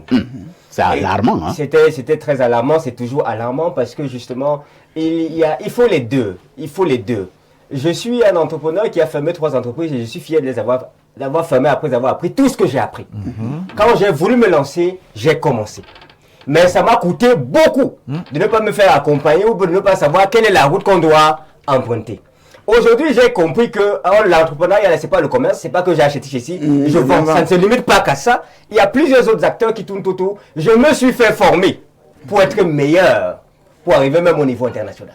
Ce que je demande à ces jeunes qui commencent, parce que moi je vous encourage à oser, à commencer, mais à ne pas commencer en pensant que vous n'avez pas besoin de formation ou vous n'avez pas besoin d'accompagnement. À un moment, vous vous formez, vous apprenez le métier, vous apprenez le marché, vous l'étudiez. Je dois reconnaître que quand les cadets arrivent voir des cabinets d'expertise de consultation minière et qu'ils leur demandent est-ce que vous pouvez m'aider à travailler sur un business plan, il leur dit ok, le business plan c'est minimum 300 000. Ça, c'est pour quelqu'un qui a 100 000 de démarrage, 200 000, ça peut être compliqué. Et donc, du coup, il désiste. J'ai commencé à formuler des offres. Parfois, je dis, il y a des niveaux quand tu es trop bas. Je dis que je vais faire ton business plan à 50 000. Parce qu'il faut que je te donne un coup de pouce, mais que ce soit structuré. Si je ne fais pas d'abord ça, je ne peux pas t'accompagner. Parce que je ne peux rien restructurer. Ça, c'est la première chose qu'il faut savoir. Maintenant, quand on parlait des causes qui nous amènent à fermer, le grand consultant a évoqué des causes, comment je vais les appeler, de gestion. Mauvaise gestion, mauvaise planification, absence d'évolution de la croissance, etc. Mais ce n'est pas que les types de causes. Il y a même des causes qui émanent du changement du marché. Que les gens doivent savoir. Le confrère écrivain tout à l'heure parlait du fait que tu te crois tout suprême, tu sais que tu maîtrises les choses et après ton concurrent arrive et il renverse la tendance. Ça aussi, ça amène les entreprises à faire faillite. C'est pourquoi j'avais commencé mon propos en disant que le succès n'est pas final. Peu importe le niveau de succès que tu as, il n'est pas final. Et peu importe le niveau d'échec que tu as, il n'est pas fatal. Donc, une fois que l'entreprise est tombée et qu'elle ne va pas bien, elle doit impérativement commencer à mettre sur pied une autre stratégie de relèvement. Mais ça sous-entend qu'il y a d'abord un document structurel qu'on peut analyser, diagnostiquer et proposer une solution adéquate. On va lui demander de réduire ses effectifs. Parce que, comme on le disait tout à l'heure, on identifie le pôle qui ne va pas bien, on enlève ces gens-là, on diagnostique la chose, on va jusqu'au problème. Et on arrange simplement le problème. Donc, il faut qu'ils mettent beaucoup plus en emphase sur la vente. J'aime à le dire, les entreprises qui ont fermé sont les entreprises qui n'ont pas suffisamment vendu à un moment opportun. C'est pour ça qu'elles ont fait faillite. C'est la vente qui vous assure que vous produisez et que les chiffres entrent. Donc, à un moment, vous laissez tous les pas là, vous vous concentrez sur le fait de vendre. Quand vous vendez des produits ou que vous vendez des services, vendez d'abord. Si l'argent là entre de façon consistante, vous allez avoir la capacité de rembourser vos dettes et de payer vos obligations financières. Merci Ibrahim. Lisons encore quelques préoccupations de téléspectateurs. Bonjour à vous sur le plateau, tous ceux qui sont sur le plateau. C'est pas ce que la personne dit. tout ce qui est sur le plateau est vrai, mais je pense que la plupart de nos entrepreneurs n'ont pas une formation en éducation financière. Alpha Dibi, jeune entrepreneur formé par l'Organisation internationale du travail. Il y a aussi les manques de connaissances sur la formalisation de la restauration. Bon, je ne sais pas ce que ce monsieur dit, on va sauter. On va prendre un autre message probablement plus commode. Allons au 241, c'est le Gabon. Bonjour les démineurs, bonjour Perfecto, toi l'empereur de la modération. Bonjour au polygame le plus charismatique, et Pierre Blériot, grâce à qui j'apprends beaucoup de choses sur la polygamie. Concernant la dénonciation, sauf simplement que... ne va pas te brûler comme ça, hein. Après tu vas accuser Pierre. Ne démarre pas d'abord. non, je démarre d'abord. Il faut d'abord avoir des outils. Concernant la dénonciation, le monsieur est toujours amoureux. Bon, nous ne parlons plus de la dénonciation, hein. Alors, allons au niveau de la problématique, de la thématique. Qu'est-ce qu'il dit? Le même téléspectateur du Gabon. Il dit, très belle thématique, j'adore l'approche de Parfait Zambo. C'est pas Parfait Zambo. C'est Joseph Zambo qui dit les choses terre à terre, contrairement à Ibrahim qui est un peu théorique. Non, il faut bien suivre les deux. C'est Gabriel Gouy de Franceville, hein, au Gabon, actuellement en congé au pays. Bienvenue chez nous, bienvenue chez toi. Autre message, bonjour Parfait, très belle émission. Et il y a une sagesse qui dit, il ne faut pas toujours chercher à voir clair avant d'agir. Donc, je suis d'accord avec Joseph Zambo lorsqu'il conseille aux jeunes de démarrer d'abord. C'est Guy Hawaii. Vous pouvez démarrer d'abord, vous allez tout droit au suicide. Et on vous a dit qu'il y a les AVC. Tu avais tes 3 millions, tu as investi dans une affaire. Au bout de 2 mois, tout est là en fumée. C'est la formation qui t'a Non, elle aura coûté trop cher. Comme formation, elle aura coûté. Bonjour le panel. Dire qu'on doit oser ou se lancer d'abord, c'est bien beau, mais les jeunes n'ont pas tous les mêmes pouvoirs financiers. En cas d'échec pour un premier lancement, que faire pour se relancer si le fond est suffisamment dépioché? C'est Jean 15 ans, Issouk, depuis Douala. Alors, on était déjà à une autre étape, hein, docteur.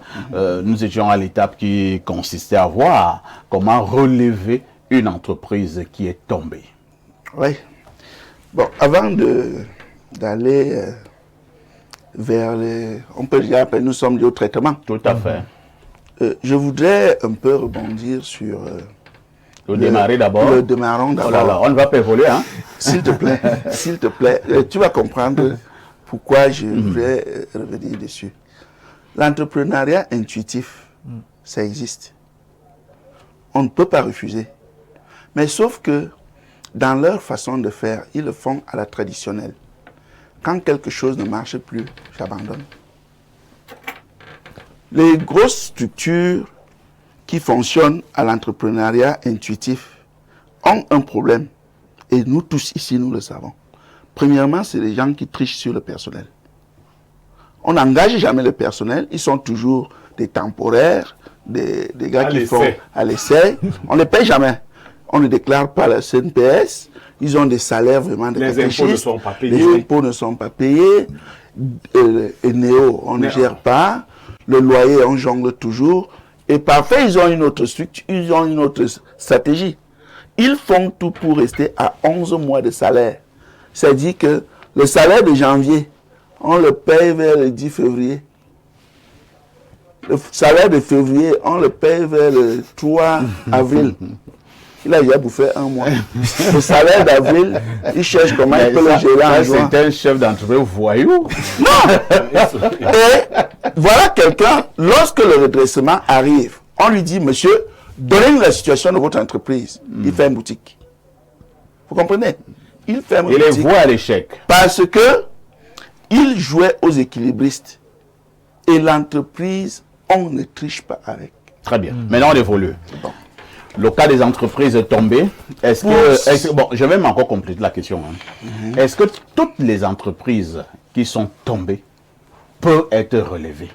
Ou alors il y a vraiment des entreprises qui sont tombées que bon, il faut oublier? Bon, nous sommes là face à un malade qui a besoin de médecin. Tout à fait. Alors, est-ce que c'est toutes les maladies qu'on soigne? Non. Non. On répond non. Bien sûr que non. Parce qu'il y en a qui vont à l'hôpital quand il est déjà agonisant. Le genre que le médecin dit, vous m'amenez un mort ici, c'est pour faire quoi? Et ça revient là où on a dit, lorsque tu n'es plus sûr d'avoir le leadership dans un domaine, il faut te remettre tout de suite en question. Il faut avoir le courage de te remettre en question. Et pour te remettre en question, il faut faire ce qu'on appelle une évaluation permanente. À chaque fois, tu fais l'évaluation. Tu te demandes, en ce moment, où suis-je? On fait le point. On fait le point. Lorsque tu as fini de faire le point et froidement, si tu as des engagements avec les banques, il faut avoir le courage de te rapprocher pour commencer à renégocier les échéances. Je payais 100 millions, je pars m'asseoir, je dis, mon frère, l'affaire de 100 millions là, je te dis là où je suis là. Je ne peux plus. Je ne peux plus. Réévaluons la dette. Revoyons l'affaire. Maintenant, je me retourne vers l'équipe de production. La première chose, je ne veux plus voir des bonbons avec des emballages couleur kaki. La couleur kaki ne passe plus. Tu repenses le produit. Il faut même ajouter des produits. Il faut le relifter. Voilà. Merci. Ah, je ne savais pas que vous avez fait marketing. C'est le mot exact. J'ai une licence en marketing. Ah, merci. On va travailler. C'est le mot J'ai une exact. licence en publicité. C'est le mot Pas exact. de relifter. C'est ça. Qui est de relooker. Donc, lorsque tu repenses ton produit et ajoutes des produits, ne pas les mettre en compétition, mais ajouter. C'est l'innovation. Oui. Parce que parfois, vous voyez dans une entreprise, vous ne comprenez pas pourquoi quelqu'un veut vendre à tout prix le riz chaque jour. Vous ne savez pas que ce riz-là, peut-être c'est lui qui paye même les factures. Le reste là, c'est pour le maintien. Très bien. C'est compris. Pierre Bleureux, Yemek, que faisons-nous des entreprises qui sont tombées en faillite? Alors, parfait ici. Moi, j'aime prendre les exemples dans la vie courante. Tout à Il y a fait. des gens qui ne vont jamais à l'hôpital, qui ne regardent pas leurs paramètres. Ils comptent sur Dieu. Quand ils meurent, est-ce qu'il y a un médecin pour les soigner non plus? Il y a aussi des gens qui suivent leurs paramètres. Il contrôle sa glycémie, Voilà. il prend sa tension artérielle, ainsi de suite. Il n'a pas, je ne dis pas qu'il ne meurt pas. Il n'a pas la même mort que celui qui ne regarde pas ses paramètres. Beaucoup d'entreprises ne regardent pas les paramètres. Voilà. Si vous ne regardez pas les paramètres, vous ne saurez même pas que vous êtes mort. Non, vous êtes même mort. Un matin, vous arrivez, vous trouvez plein de gens dans la cour. On commence à vous informer qu'en fait, le bailleur est arrivé. On a scellé, on commence à t'informer sur tout. Parce qu'il y avait quelqu'un chargé de payer le loyer qui ne payait pas. Tu n'as pas su, tu ne regardais pas les impôts. Tu envoyais quelqu'un payer les impôts. Il ne les payait pas. Affilier les emplois, la CNPS. Les employés n'étaient pas affiliés. On te vient un matin avec tout ça et on te dit qu'en fait, il y a longtemps. Et ton passif est si lourd que si tu peux, tout ce que tu peux faire là, c'est fuir. Parce qu'il y a aussi que quand tes employés seront au courant de ta réelle situation, tu es mort. Dans ce genre d'entreprise. Par contre, si quelqu'un suit véritablement les paramètres de son entreprise, parfait, si vous avez 6 caméras et que vous suivez les paramètres, on vous déclare que 2 sont déjà défaillantes. Il faut penser à remplacer déjà les 2. Il ne faut pas arriver un matin, on dit que toutes les caméras sont éteintes. La télé est finie. Vous voyez un peu, il faut suivre les paramètres. C'est comme l'entreprise, c'est comme le corps humain. Est-ce que cet aspect-là, vous suivez? Sinon, vous n'êtes pas un entrepreneur. Vous êtes autre chose, mais pas un entrepreneur. Il faut suivre les paramètres. Très bien. Repartons au 212, hein, c'est le Maroc. C'est parce que ma fille est encore petite, sinon je te l'aurais donné pour épouse, mon cher Ibrahim. Mais bon, si tu me donnes la certitude que dans 15 ans, tu seras encore debout, eh bien, debout, alors je garderai pour toi à demain 10h. Oh, le téléspectateur du Maroc. Alors, prenons un autre message. message très rapidement. Hein.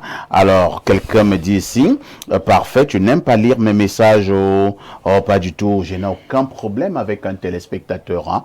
Il se trouve simplement que en une émission, j'ai plus de 1000 messages. Si je me mets simplement à lire les messages ici, personne ne va plus parler. Donc, alors un autre message, donc je lis dans ton message. Comment sauver son entreprise de la faillite? Il dit 1. Évaluez la situation, faites une analyse objective de la situation financière de votre entreprise, identifiez les causes de la faillite et les mesures à prendre pour y remédier. 2. Réduisez les coûts non essentiels pour augmenter la trésorerie et réduire les pertes. 3. Augmenter les revenus. Cherchez les moyens pour augmenter les revenus, tels que la vente de produits ou services supplémentaires, l'augmentation des prix ou la recherche de nouveaux clients. 4. Renégocier les dettes avec les créanciers pour obtenir des délais de paiement plus longs ou des taux d'intérêt plus bas. 5. Rechercher des financements supplémentaires tels que des prêts ou des investissements pour aider à relancer l'entreprise. 6. Mettez en place un plan de restructuration pour adapter l'entreprise aux nouvelles conditions du marché et améliorer sa compétitivité. 7. Communiquer avec les parties prenantes telles que les employés, les clients et les créanciers pour les informer de la situation et des mesures prises pour sauver l'entreprise. 8. Faites appel à des experts tels que des consultants en gestion ou des avocats spécialisés en droit des affaires pour obtenir des conseils et une assistance pour sauver l'entreprise. Il est important de noter que chaque situation est unique et qu'il n'y a pas de solution miracle pour sauver une entreprise de la faillite. Cependant, en suivant ces étapes et en travaillant avec des experts, vous pouvez augmenter les chances de sauver votre entreprise. Voici également quelques erreurs à éviter pour ne pas aggraver la situation. Ne pas agir rapidement pour résoudre les problèmes financiers, ne pas communiquer avec les parties prenantes, ne pas faire appel à des experts pour obtenir des conseils, ne pas être réaliste quant aux perspectives de l'entreprise, ne pas être prêt à faire des sacrifices pour sauver l'entreprise. J'ai donc lu ton pertinent message. Merci, hein. Formidable. Et c'est par ce message que nous allons mettre un terme à ce programme. J'ai l'impression qu'il a résumé tout ce que nous avons dit sur ce plateau. Bravo à ce téléspectateur. Donc, merci à Joseph Zambro et merci à Ibrahim qui reste nos deux personnalités ressources sur le plan de l'entrepreneuriat sur ce plateau. Nous étions accompagnés ce matin par le docteur Ekoto. Il est écrivain. Merci à mon consultant Pierre Blériot Niamek. Mardi Entrepreneuriat. Notre objectif, c'est d'amener le plus grand nombre de Camerounais à se lancer dans l'entrepreneuriat. Mais comment se lancer? Il faudra suivre ces conseils. La rediffusion de ce programme, c'est tous les soirs à partir de 22h30. Une question avec tout ceci. Que faites-vous encore ailleurs?